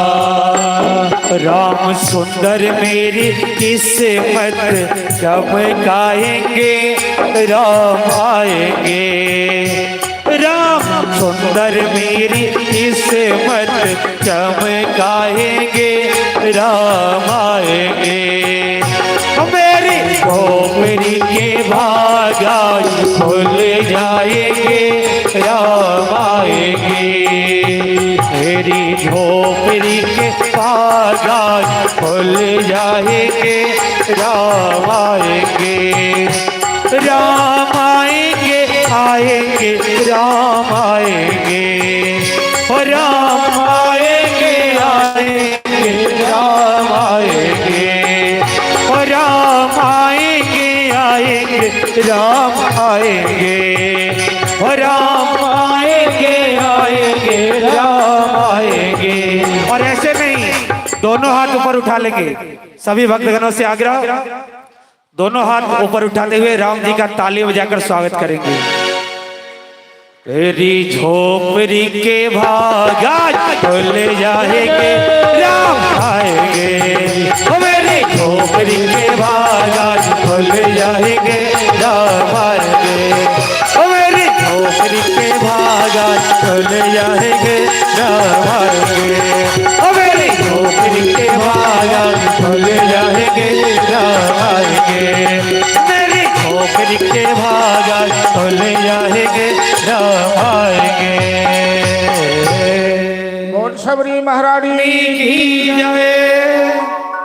चलो सबरी के आश्रम में भजन पर अमर शिष्या छत अर्चना पाठक जी 50 रुपया का पुरस्कार दक्षिणा कलाकार सबके पहुंचा दियो। कल चलो इनका नाम पर थाली बजा दियो। सबरी के आश्रम प्रभु आए, वो अहाँ के आवाज इनका नाम से नाम पता जी जजवान जी के तरफ से 100 रुपया का पुरस्कार दे गए ना। वही में राहुल अहाँ के आवाज में आवाज घूम जाए या बाहर कहीं आवाज तो ठीक करवा कर्ण प्रियता होना चाहिए आवाज में। सबरी के आश्रम प्रभु आए, मुनि के बचन मानि बन भय, सरसिज लोचन बाहु विशाला, जटा मुकुट उर सिर बनमाल। आजान बाहु प्रभु राम सबरी के आश्रम में आए। सबरी राम जी का स्वागत किया। कैसे किया स्वागत? जैसे विदुर जी के आश्रम में राम जी आए थे और विदुर विदुरानी के मन में जो भाव हुआ उसका वर्णन तो कोई साहित्यकार भी नहीं कर सकता, कोई कवि भी नहीं कर सकता। दिव्य भाव उस दिन मैंने चर्चा की थी कि यत्र वेदाः अभेदाः भवन्ति, जहां वेद भी समाप्त हो जाए, ज्ञान समाप्त हो जाए, सोच समाप्त हो जाए, व्यवहार शून्यता आ जाए,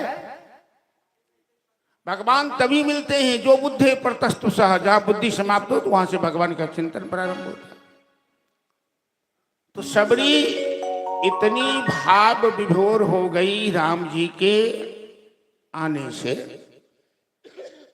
राम जो अपने फल फूल सुन के रखी थी, बैर रखी हो, जो भी रखी हो, आध्यात्म प्रमाण में तो लिखा है कि फलानी सुपक्यानी मूलानी विविधानी च स्वयं आस्वाद्य माधुर्य। सबरी ने स्वयं फलों का स्वाद लिया, चख के देखा, राम जी के हाथ में डाला।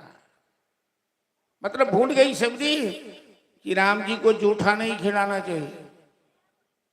अब भक्तों का प्रेम देखकर राम जी भी भूल गए। भक्तों की जूठ में भी बड़ी मिठास है, बड़ी सरसता है। राम जी बड़े स्वाद लगाकर फल खाने लगे, सबरी खिलाने लगी।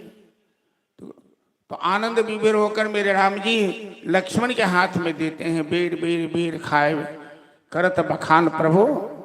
भाई लखन देखो ये सबरी के हाथ का बैर कितना मीठा है। लक्ष्मण जी कहते हैं मैं आपकी तरह बुर्बक नहीं हूं कि इस बिलनी की जूठ खाऊंगा। राम जी देते हैं, लखनलाल फेंकते जाते हैं पीछे से। भगवान से कोई चोरी नहीं कर सकता, वो आगे पीछे तो दिगंत में है, दशूदिशा में है। और लक्ष्मण जी ने सबरी का बैर फेंका, अनादर किया बैर का, एक भक्त के प्रसाद का अनादर किया। तो राम जी कहते हैं लक्ष्मण तुमने अच्छा नहीं किया। मन ही मन कहते हैं, लक्ष्मण को कहते नहीं।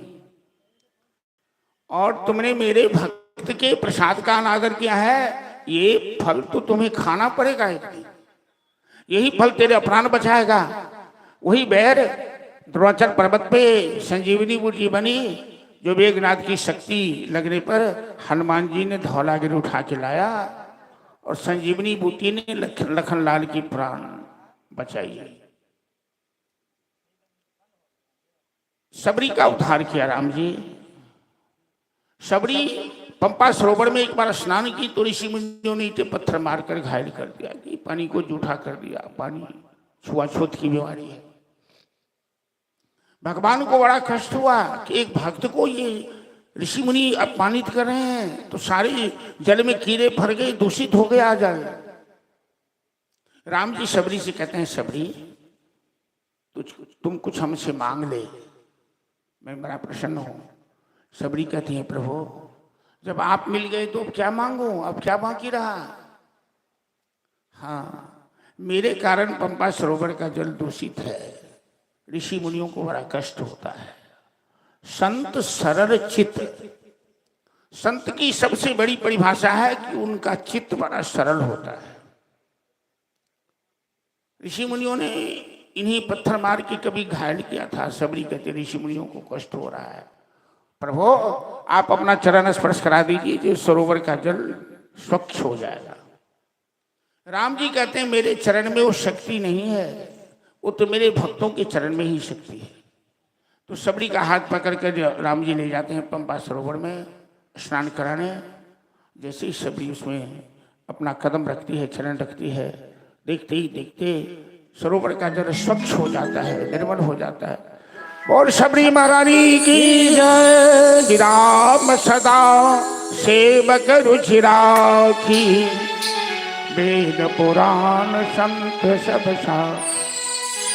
राम जी अपने भक्तों की, अपने सेवकों की हमेशा प्रतिष्ठा देते हैं, सम्मान बढ़ाते हैं। सबरी से राम जी ने पूछा, सबरी सीता का हरण हो गया है, मैं सीता की खोज में घूम रहा हूं, तू मेरी कोई सहायता कर सकती है क्या। कहीं बिचारी हो सब आदमी। और सबरी प्राण त्यागा वाली छथिन, बहुत बूढ़ छथिन। वही वृद्धा सबरी से राम जी कहे छथिन कि तुम कोई सहायता कर सकती है क्या। तो साधु ते होए न कारज हानि, संत के बताए मार्ग पर चलने में कहीं हानि नहीं होती है। सबरी ने राम जी को कहां भेजा, बगल में किष्किंधापुर है, जहां का राजा बाली है, बड़ा बलवान है बाली। अब बाली कभी रावण को 6 महीना कांख में दबा के रखा था, लेकिन अब रावण ने सीता का हरण किया है। बाली एक बार आदेश देता तो रावण सीता को लेके आ जाता, लेकिन सबरी ने राम जी को बाली के पास नहीं भेजा, सुग्रीव के पास भेजा। प्रभु बगल में सुग्रीव रहते हैं, और सुग्रीव जी के मंत्री और मित्र हैं अंजनी कुमार हनुमान, बड़े बलवान और बड़े भक्त हैं, बड़ी बुद्धिमान हैं, और आपके परम भक्त हैं। बस सुग्रीव से मिलिए, हनुमान सारा काम कर देगा, आपको कुछ नहीं करना पड़ेगा। ये है संत का मार्गदर्शन। एक संत ने प्रभु को दूसरे संत के पास, हनुमान जी के पास भेजा। राम जी वहां से किष्किंधा आए, सुग्रीव ने हनुमान जी को भेजा। हनुमान जी असली रूप छिपा के ब्राह्मण के रूप में आए। राम जी को प्रणाम, राम जी से परिचय हुआ।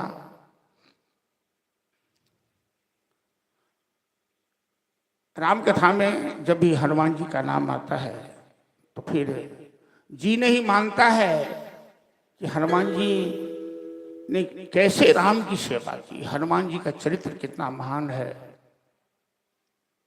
कि राम के परम प्रिय शिव के दुलरुआयो, अंजनी के लाला,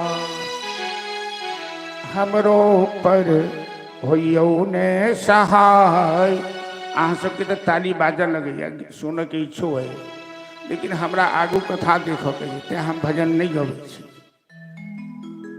हमरो पर होइयो ने सहाय, यो अंजनी के लाला, विप्र रूप धये आहा राम के रिझलियो अंजनी के लाला सुग्रीव सदेलियई मिलाई। हनुमान जी राम जी को सुग्रीव से मिलाए। सुग्रीव और राम जी में मित्रता हुई अग्नि की साक्षी रखकर। दोनों मित्र ने संकल्प लिया हम एक दूसरे की सहायता करेंगे। राम जी पूछते हैं कि मित्र सुग्रीव, आप तो राजा हैं, ये घर द्वार छोड़कर ही जंगल में पहाड़ पर, कहते हैं प्रभु ये ऋषमुख पर्वत मतंग ऋषि ने शाप दिया है, इस पहाड़ पर यदि बाली आएगा तो बाली के मस्तक के 100 टुकड़े हो जाएंगे, इसीलिए मैं यहां छिप करके हूं। नहीं तो बाली के डर से मैंने कहां कहां नहीं घूमा, दर दर की ठोकर खाया, मेरी पत्नी, मेरे बाल बच्चे, मेरा राजपाट सब कुछ छीन लिया है। बड़ी लंबी कहानी उन्होंने सुनाई। सुग्रीव की आंख में आंसू देकर भगवान की भुजा फरकने लगी। जे न मित्र दुख होई दुखारी तेरी बिलोकत पातकहारी। राम ने कहा कि मित्र के दुख से जो मित्र दुखी नहीं होता वो पापी होता है। सुग्रीव चिंता मत करो, एक ही बाण से मैं बाली को मारूंगा। राम जी प्रतिज्ञा किए। राम की प्रतिज्ञा कभी टलती नहीं है।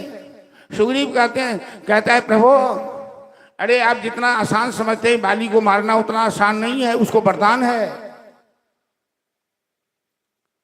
ये हड्डी देखते हैं प्रभु, सुग्रीव बाली ने अपनी जवानी में इसे 8 मील फेंक दिया था। इसी पर मतंग ऋषि ने शाप दिया था।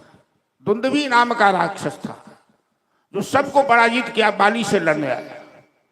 तो बाली वो भैंसा के रूप में आया, बाली ने उसका सिंह पकड़ के 8 मील फेंक दिया उसे। तो राम जी अपने अंगूठा से उस दुंदुभी की हड्डी को 80 मील फेंक दिया। कहते हैं भरोसा हुआ? कहते अभी भी संदेह है।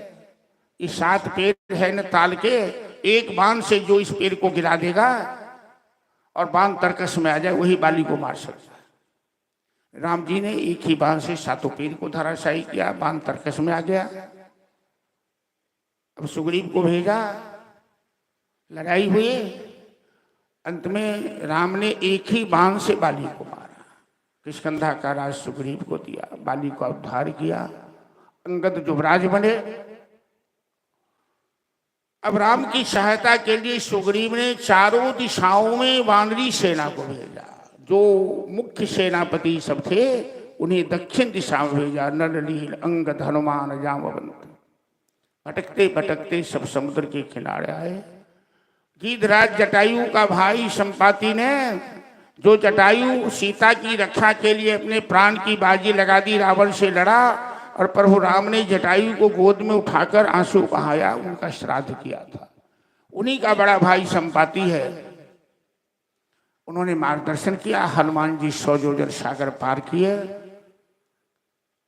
लंका जलाया, सीता माता का दर्शन पाए। हनुमान जी लंका से लौटकर राम जी को संदेशा सुनाया। सुंदरकांड और लंका कांड दोनों आसपास में हैं। सुंदरकांड के बाद लंका कांड आता है। तो मैं ये कहना चाहता हूं कि दोनों कांड का तात्पर्य क्या है। सुंदरकांड को सुंदरकांड क्यों कहते हैं और लंका कांड को वाल्मीकि रामायण में युद्ध कांड कहा जाता है। सुंदरकांड में हनुमान जी के चरित्र का वर्णन है। हनुमान जी रुद्रावतार हैं, अतुलित बलधाम। जब लंका जाने की बात आई तो हनुमान जी बड़े जोश में आए। कहीं ऋक्षपति सुने हनुमाना का सब साथ रहूं बलवाना, राम काज लिख तब अवतारा, सुनते ही भव प्रवताकारा। तो हनुमान जी विशाल काय बने और कहने लगे, कहिए जामवन जी, तो मैं जिस पहाड़ पे लंका बसी है मैं उसे डुबा दूं, रावण को मारकर जानकी मैया को ले आऊं। मतलब सारा काम हनुमान जी ने कहा मैं अकेले कर देता हूं, 1-2 घंटा में। जामवन जी कहते हैं तो राम जी क्यों अवतार लिए फिर? राम जी का नाम कौन लेगा? इतना नहीं करना है, शांत हो जाइए। केवल लंका जाइए, सीता का पता लगा के आइए। उसमें यदि खतरा हो तो अपनी सुरक्षा कीजिएगा। हनुमान जी जवानी के जोश में थे, जामवंत सबसे बुढ़े हैं। आई कैल के जवान सब कहते बूढ़ा चुप रहो, हाँ की बुझबे, हम अहाँ से बेसी बुझे छी। आई कैल के धिया पुता बड़ काबिल, बूढ़ बुजुर्ग के बात नहीं मानते। हम ही कह चाहे छी कि जई कांड में बुजुर्ग के आदर कैल गेले, बात मानल गेले, ओकर नाम भेले सुंदर कांड। हनुमान जी जामवंत सन के बूढ़ के बात मान कर आदर करखिन, प्रणाम करखिन, करके हाँ बिल्कुल ठीक कहे छी। ई नहीं जे हम ताकतवर छी तो जेबो ना से कहले वहां के बात नहीं माना। बूढ़ के अपमान कखनो नहीं करी। जई परिवार में बूढ़ गार्जियन ने वो परिवार दिशा विहीन भ जाए। आई काल्हि तो लोग के जान पर में बूढ़वे बुढ़िया पड़ल रहे, बुढ़वा बुढ़िया कहिया मरते। देखियो कते सुंदर गीत गेलखिन बुढ़ारी में, हिनका आवाज के जोड़ा नहीं, लेकिन हिनको बुझाइया कतौ दिक्कत हो हाथ उठा के कहलखिन हाँ बूढ़ी के अपमान होते हेते समय के बाद से। पंजाब में एक बियाह भेलै तो बेटी वाला कहलकै जे बरियाती में एकोटा बूढ़ नहीं आवे। तो बरियाती वाला सोचल के भाई की कारण से जे एकोटा बूढ़वा के नहीं कहे अलावा, तो एगो बूढ़वा के पेटारी में बंद कऽ के लऽ गेल। बरियाती पहुँचल तो सरियाती सब कहे छै कि अहाँ सबके भोजन तखने भेटत, स्वागत तखने हैत जे हमरा गाँव में जे नदी बहैया ओहि नदी के दूध से भरि दिया। बरियाती आफत में फंस गए जे नदी के दूध से कहाँ से भरल जेते, आ जे नहीं भरब तो एकोटा के जान नहीं बचत, मारि पीट के ठीक हो।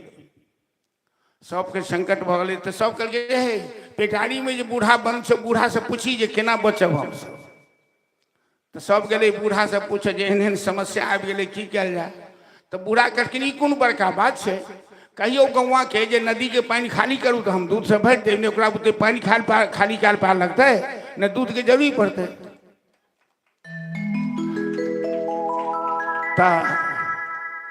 कहलकै सब तो सरियाती के चले रे बरियाती में के तो बुढ़वा ढुकाल छौ, पकड़ बुढ़वा के। तो जामवंत जी बुजुर्ग का आदर किए तो सुंदर कांड। यह परिस्थिति लंका में ले रावण के पास। तो सब कहल के चिंता मत करू महाराज, हम तो बानर भालू के चटनी बना के खा जेबे।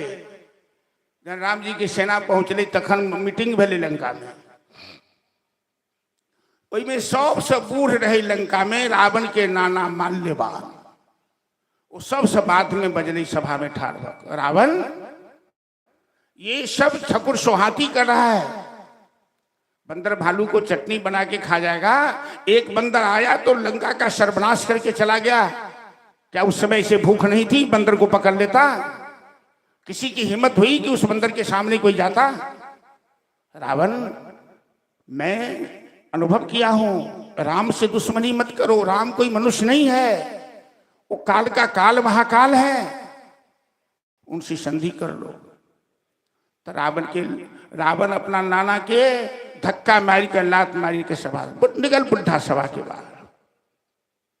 तो की बेले 1 लाख पुत्र 1.25 लाख पौत्र जय रावण के रहा न कुल कोई रो बनिहारा, राम विमुख असहाल तुम्हारा। बुजुर्ग के अपमान कर गए तो ओकर वंश के नाश भ गए। हनुमान जी बुजुर्ग के आदर केलखिन तो जीवन सुंदर भेलन। माता जानकी के आशीर्वाद, राम जी के आशीर्वाद। हम ही कह चाहे छी खास कर युवा पीढ़ी नौजवान सबके ई नहीं बुझियो कि बुढ़वा बुढ़िया कोनो काज के नहीं है। बुढ़वा बुढ़िया तो परिवार के स्तंभ होई छे, गार्जियन होई छे, मार्गदर्शक होई छे।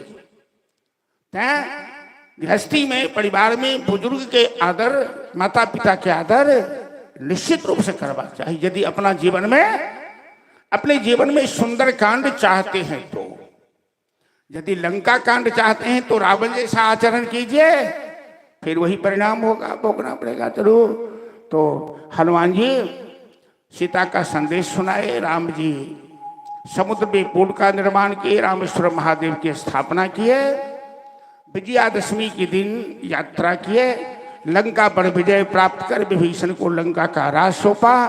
दीपावली के दिन राम लौटकर आए अयोध्या, पुष्पक विमान पर चढ़ के राम राज की स्थापना हुई। वर्षावर रामचंद्र की जय। और राम कथा को हम यही विश्राम दे रहे हैं समय को देखते हुए।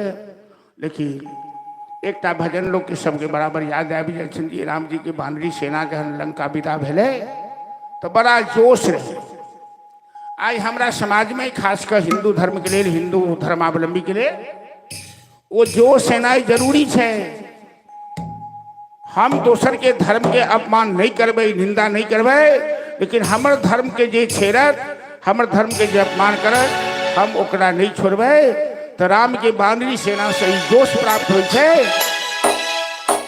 और उत्साह बढ़े छे। राम जी की सेना चली, हर हर महादेव की बढ़ा दिए कथा के कि भजन हो दिए, हो दियो। हाँ तो अहाँ तो फौजी से रिटायर्ड छी तो हम के जोश चाहबे करी। चलो कहियो। हेलो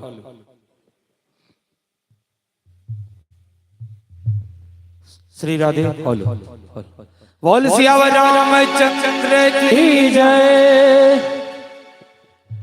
ई भजन प्रारंभ कर पूर्व सब आदमी साग्रह कर चाहब जे कनी हर हर महादेव के जखन भी नारा लगते तो सब आदमी अपन दोनों हाथ ऊपर उठाकर हर हर महादेव के नारा लगबे पंक्ति के साथ। और सनातन धर्म के ई सबसे प्रमुख भजन एकटा हमर सबके हिंदू धर्म के आरएसएस के टाइटल सॉन्ग और हाउसिंग बोर्ड कॉलोनी के जोश ई गाना के माध्यम से देखा चाहब सब आदमी में, तब सब आदमी कते ताली बजा सकै छी। हेलो हेलो वो आवाज बाहर नहीं बुझाई छे, कोई में कम करू ना भाई। वो की बजे छे से बाहर लोग बुझते नहीं छे। हेलो हेलो हर हर महादेव,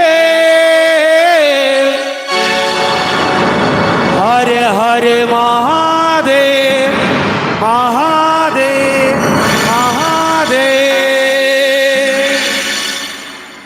जय भवानी जय भवानी जय भवानी जय, जय भवानी जय भवानी जय भवानी जय। बोलो जय भवानी जय भवानी जय भवानी जय, जय भवानी जय भवानी जय भवानी जय। पापियों के नाश को, धर्म के प्रकाश को, पापियों के नाश को, धर्म के प्रकाश को राम जी की सेना चले, मेरे राम जी की सेना चले, ओ मेरे राम जी की सेना चले, मेरे राम जी की सेना चले। आज पाप अनाचार में, घोर अंधकार में, पाप अनाचार में, घोर अंधकार में एक नई ज्योति जले, मेरे राम जी की सेना चले, ओ मेरे राम जी की सेना चले, मेरे राम जी की सेना चले। हर हर महादेव, हर हर महादेव, हर हर महादेव, हर हर महादेव।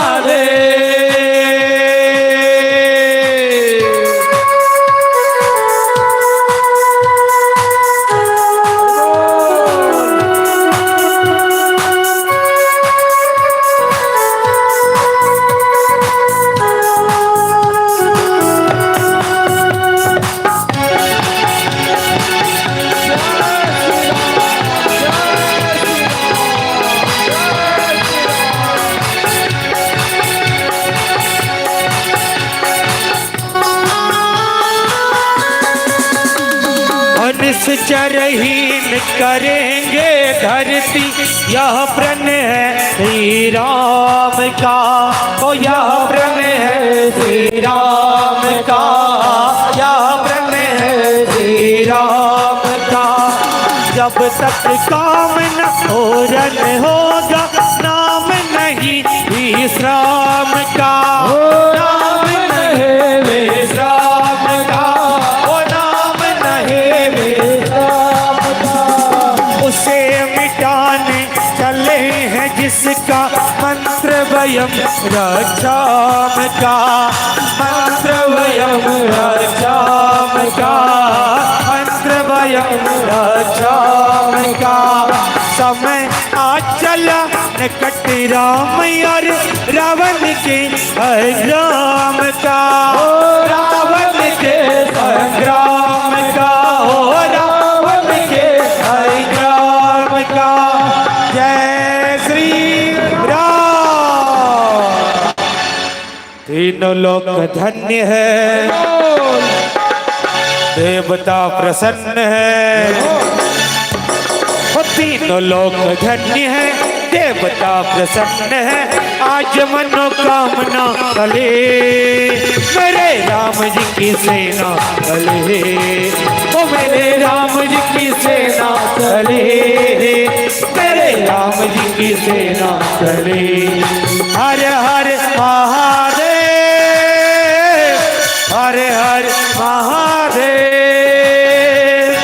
हर हर महादेव, हर हर महादेव।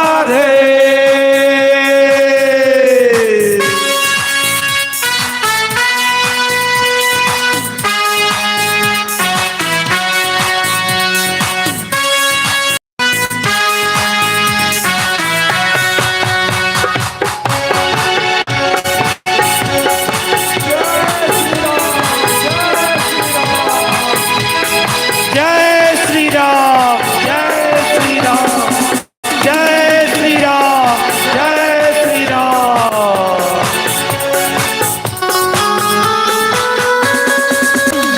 ओ रामचंद्र जी के संग लक्ष्मण कर में लेकर बाण चले, कर में लेकर बाण चले, कर में लेकर बाण चले। लिए विजय विश्वास हृदय में, संग वीर हनुमान चले, संग वीर हनुमान चले, ओ संग वीर हनुमान चले। सेना संग सुग्रीव नील नल, अंगद छाती दान चले, अंगद छाती दान चले, अंगद छाती दान चले। उसे बचाए कौन कि जिसका वध करने भगवान चले, ओ वध करने भगवान चले, ओ वध करने श्री राम चले। जय श्री राम। और क्या है, आगे रघुनाथ है, फिर साथ साथ है, आगे रघुनाथ है, फिर साथ साथ है, एक से एक पल है, मेरे राम जी की सेना चले, ओ मेरे राम जी की सेना चले, मेरे राम जी की सेना चले। हर हर महादेव, हर हर महादेव, हर हर महादेव, हर हर महादेव।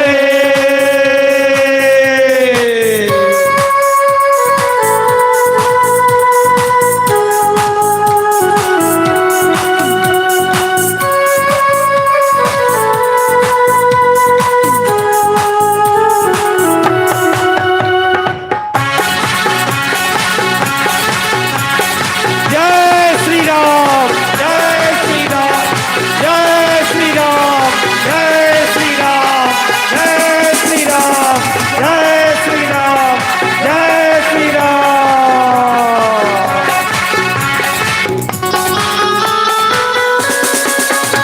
ओ प्रभु लंका पर तेरा डाले, जब महासागर पार हो, जब महासागर पार हो, जब महासागर पार हो। कब हो सफल अभियान हमारा, कब सपना साकार हो, कब सपना साकार हो, कब सपना साकार हो। भक्त से धर्म की जय जयकार हो, धर्म की जय जयकार हो, धर्म की जय जयकार हो। कब हो विजय श्री राम हमारे, कब रावण की हार हो, कब रावण की हार हो, कब रावण की हार हो। जय श्री राम। और क्या है, केवल राम जी से आशा है, इसलिए राम जी से आस है, राम पे विश्वास है, और राम जी से आस है, राम पे विश्वास है। राम जी करेंगे भले, मेरे राम जी की सेना चले, मेरे राम जी की सेना चले, मेरे राम जी की सेना चले। हर हर महादेव, हर हर महादेव, हर हर महादेव, हर हर महादेव। पापियों के नाश को, धर्म के प्रकाश को, ओ पापियों के नाश को, धर्म के प्रकाश को। और राम जी की सेना चली। राम जी की सेना तभी चलेगा जब आप लोग दोनों हाथ ऊपर उठा के प्रेम से ताली बजाएंगे। राम जी की सेना का जोश, ताली बजाते हुए सभी आदमी से आग्रह, सभी भक्तों से आग्रह, हो मेरे राम जी की सेना चले, मेरे राम जी की सेना चले, मेरे राम जी की सेना चले, मेरे राम जी की सेना चले। हर हर महादेव, हर हर महादेव, हर हर महादेव, हर हर महादेव, हर हर महादेव, हर हर महादेव, महादेव महादेव। बोलो हर हर महादेव।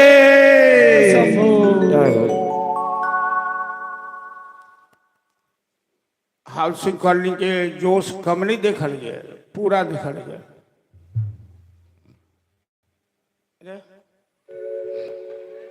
चलिए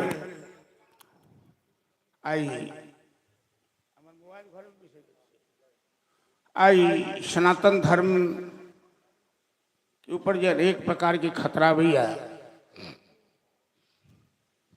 विजयादशमी कथी का प्रतीक है? हेलो, सन्नु श्री राधे, सन्नु झा जी की तरफ से 50 रुपए के पुरस्कार ले,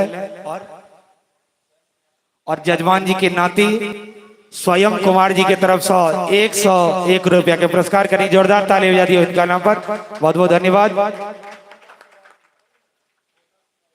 और पोता हुनकर पोता से वो पाछू नहीं छथिन, शिवाई कुमार, इनका तरफ से 50 रुपए के पुरस्कार, इनको नाम पर जोरदार ताली बजा दियो, धन्यवाद।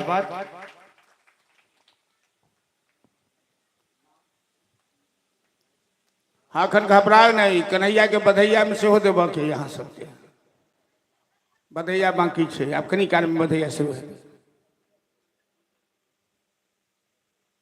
तो अधर्म के ऊपर धर्म की विजय है, राम रावण की लड़ाई। वानरी सेना का जोश धर्म के प्रतीक है।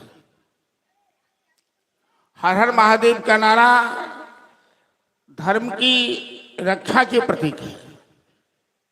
राम जी की सेना आज ताई के विरोध में यात्रा की और रावण पर विजय प्राप्त की। रामो राजमणि सदा विजयते रामम रमेशम भजे। राम अयोध्या के राजा बनकर तीनों लोक को आनंदित किए। 11,000 वर्ष राम जी प्रजाओं की सेवा कर, धर्म की स्थापना कर साकेत गए। परीक्षित महाराज सुखदेव जी से निवेदन करते हैं कि गुरुदेव, कथितो वंश विस्तार भवता शशि सूर्यो राज्ञो चुभे वंशानाम चरितम परमाद्भुतम। आपने सूर्यवंश, चंद्रवंश, अनेक राजाओं की कथा सुनाए। अब हमें जदुवंश की कथा सुनाए। जदो धर्मशील, राजा जदु बड़े धर्मशील थे और उनके वंश में भगवान नंदनंदन श्याम सुंदर किस तरह से अवतार लेकर लीला किए। क्यों अवतार लिए, कैसे अवतार लिए और कैसे लीला किए। सुखदेव जी कहते हैं, महाराज परीक्षित, जदा जदा ही धर्मस्य ग्लानिर्भवति भारत, जब तक धरती पर धर्म की हानि होती है तो परमात्मा का अवतार होता है। परित्राणाय साधूनाम विनाशाय च दुष्कृताम,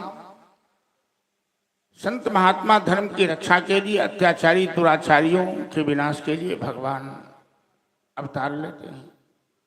तो द्वापर युग के अंत में राक्षसों की वृद्धि हुई, राक्षसों का अत्याचार बढ़ा, धर्म की हानि हुई। इन सभी राक्षसों का सरदार था मथुरा का राजा कंस। ये कंस पूर्व जन्म में कालनेमि नाम का राक्षस था, बड़ा मायावी, बड़ा शक्तिशाली था। और उस कंस के बड़े बड़े सहयोगी थे, जरासंध, दंत वक्र, शक्तासुर, बकासुर, मुष्टिक, चाणूर, इससे बड़े बड़े बलवान राक्षस थे।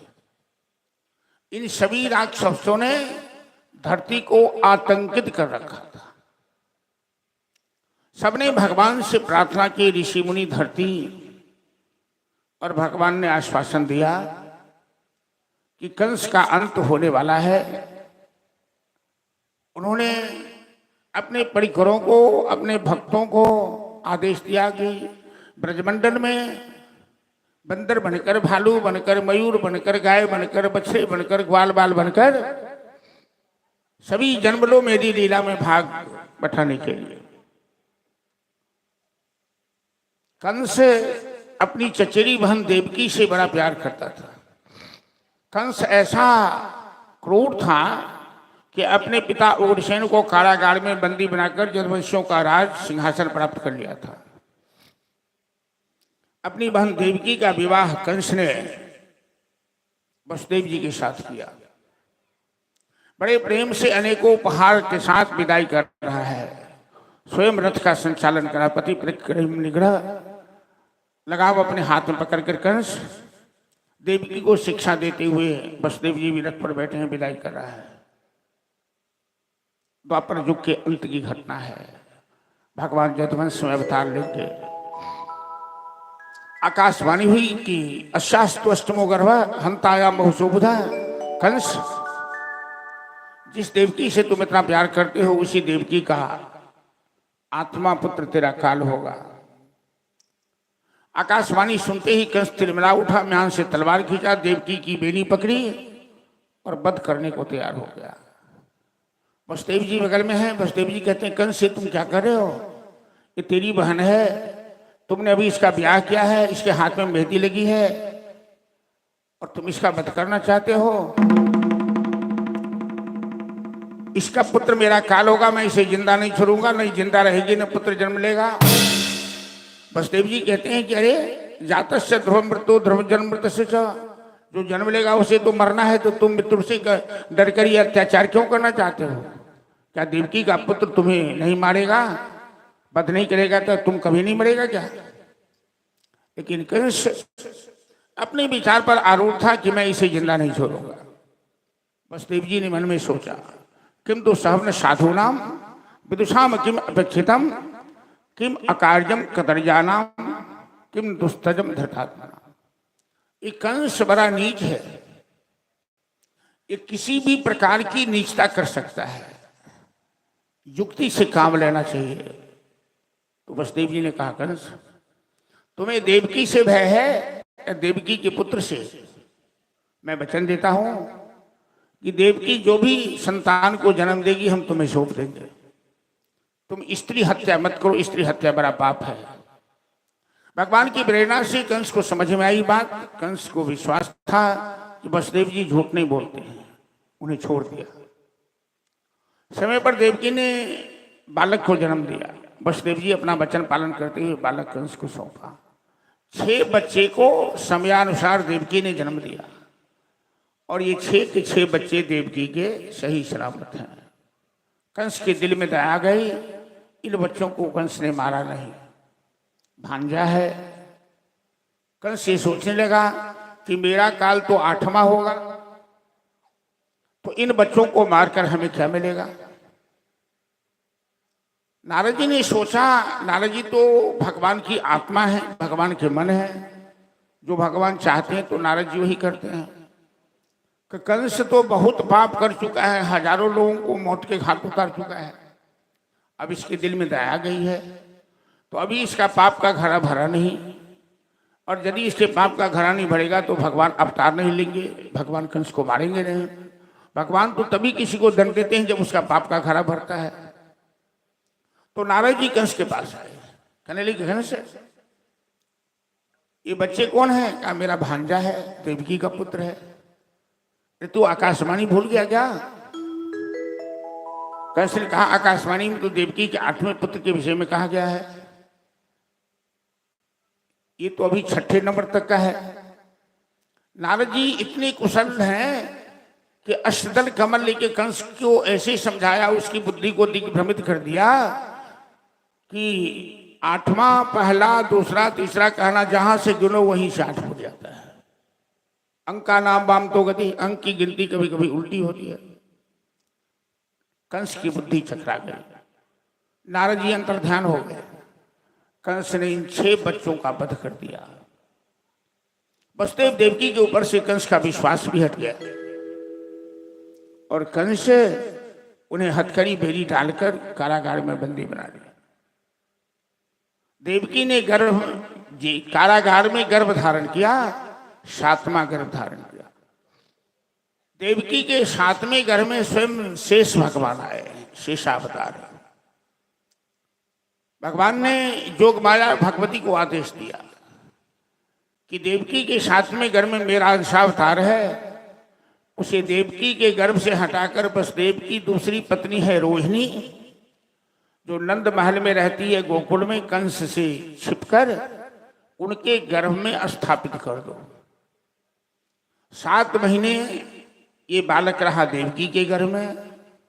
उसके बाद जोग माया भगवती ने उस बालक को वसुदेव की दूसरी पत्नी, जो नंद जी उनके मित्र थे, गोकुल में रहती थी, कंस से छिपकर उनके गर्भ में स्थापित कर दिया।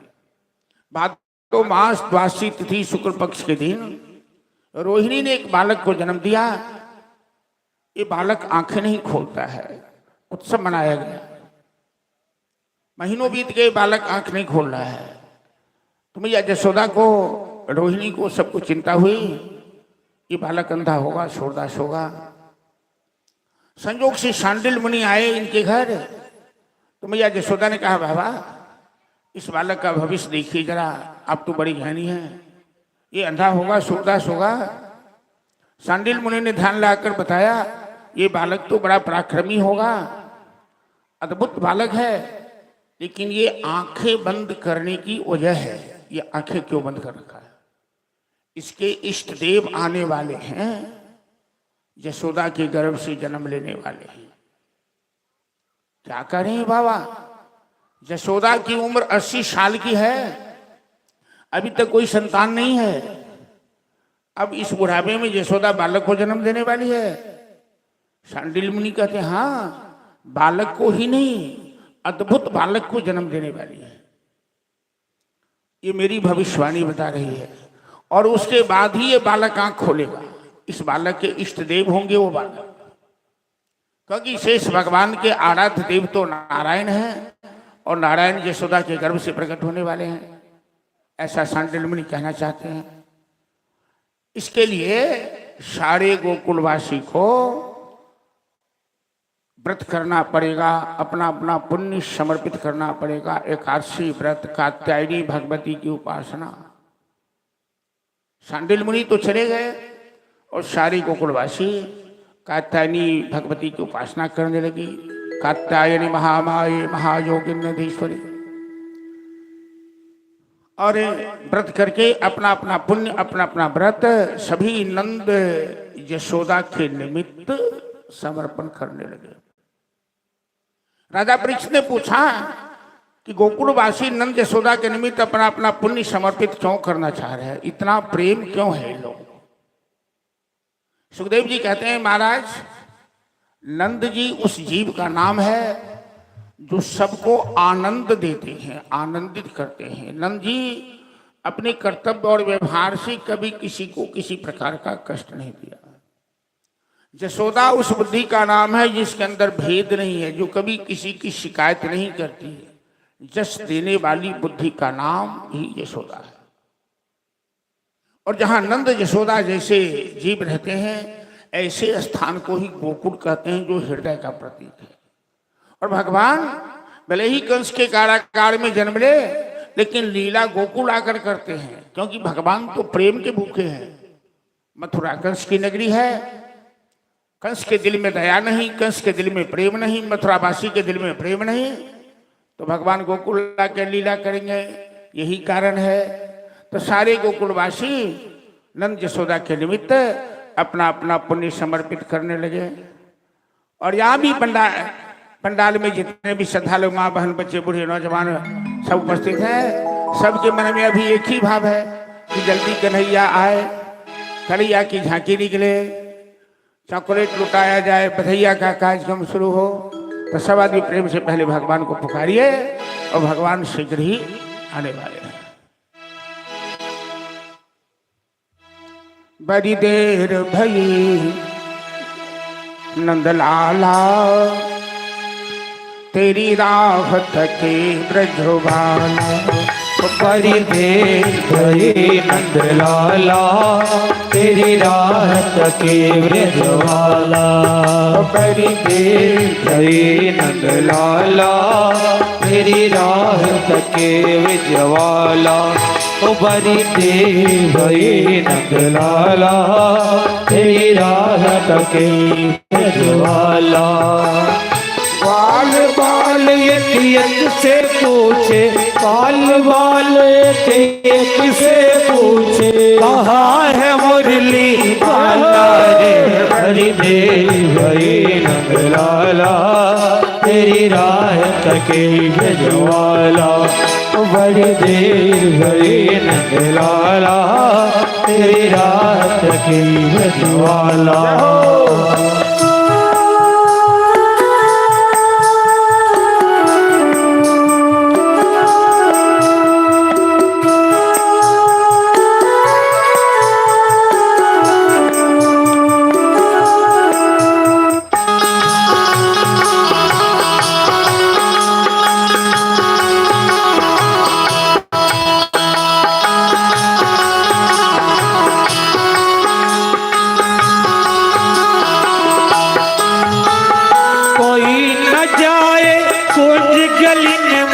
कुछ भी कलियां सुनने को, कुछ भी कलियां सुनने को, कुछ भी कलियां सुनने को तरस रही है।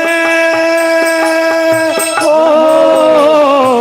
तरस रही है यमुना के तट, धुन मुरली की सुनने को, धुन मुरली के सुनने को, मुरली के सुनने को। अब तो दरस दिखा जा नटखट, क्यों दुविधा में डाला रे।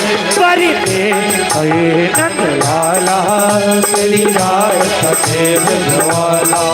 बड़ी देर भई नंदलाला, तेरी राह तके ब्रजवाला।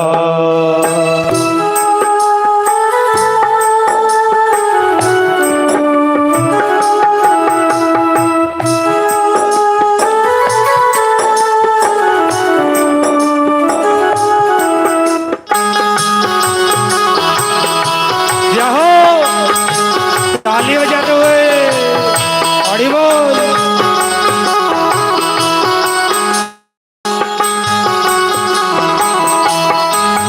वो संकट में है आज वो धरती जिस पर तूने जन्म लिया, जिस पर तूने जन्म लिया, जिस पर तूने जन्म लिया, पूरा कर दे,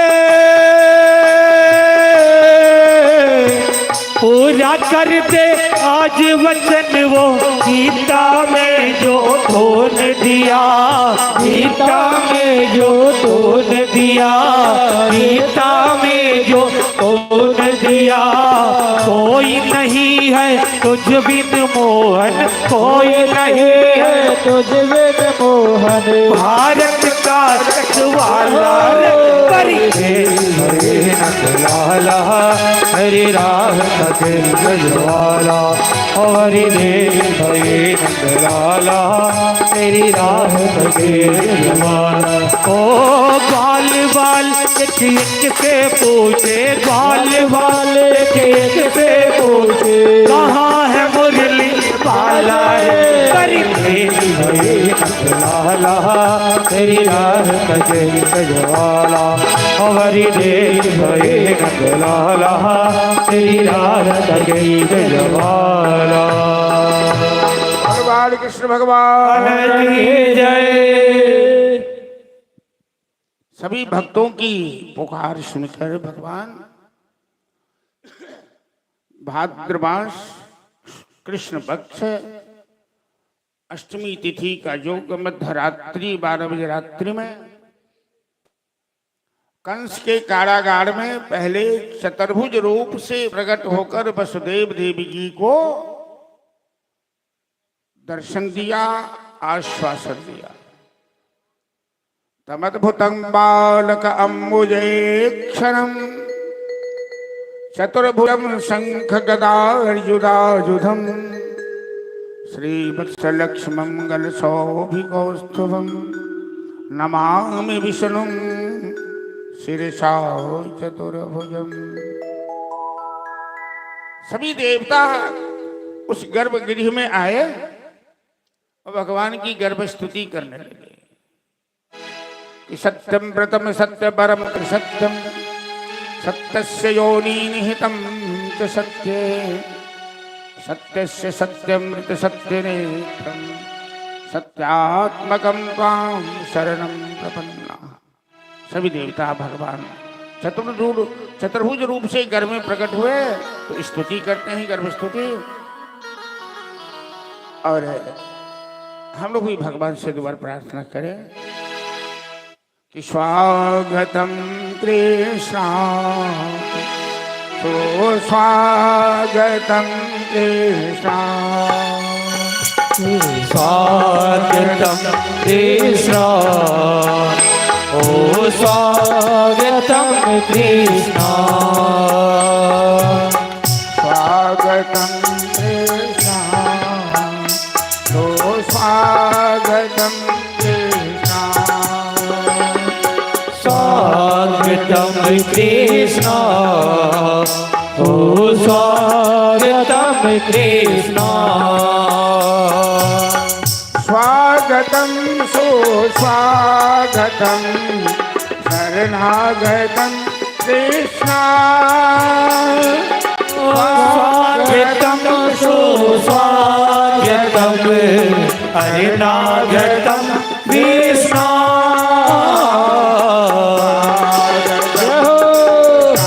ताली बजाते हुए स्वागतम कृष्ण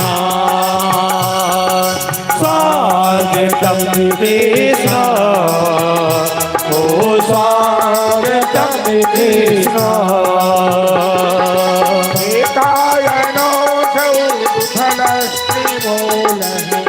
चतुरसः पंचविदः षडात्मा सप्तत्वगस्तो वितपो न वाक्ति दशक्षरी विफलो आदिमो। बोलो स्वागतम कृष्ण ओ स्वागतम कृष्ण स्वागतम सुस्वागतम शरणागतम कृष्ण ओ स्वागतम सुस्वागतम शरणागतं कृष्ण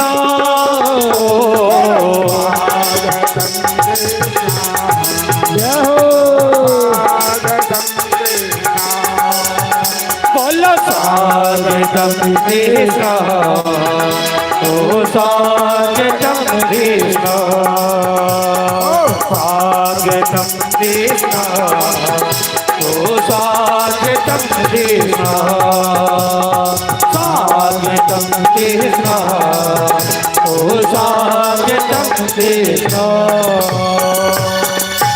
सभी देवता भगवान की गर्भस्तुति करके अंतर ध्यान हुए और वसुदेव देवकी को भगवान ने आश्वासन दिया कि मैं आ गया हूं, अब आप लोगों को भयभीत होने की जरूरत नहीं है। मानव को अपने जीवन में तभी तक संसार से डरना चाहिए तावत भयम द्रविण गेह सुहन निमित्तम शोकस प्रिया परिभवो विजुलाश्चलो, जब तक परमात्मा की कृपा प्राप्त नहीं होती। अब कंस आपका कुछ नहीं बिगाड़ेगा। हम कंस को इतना भयभीत कर देंगे कि वो स्वयं अपनी सुरक्षा के लिए परेशान रहेगा। मैं आपका पुत्र बनने जा रहा हूं, लेकिन 12 साल के बाद मैं आपका पुत्र बनूंगा। आप हमें यहां से सीधे गोकुल नंद महल में पहुंचा दीजिए।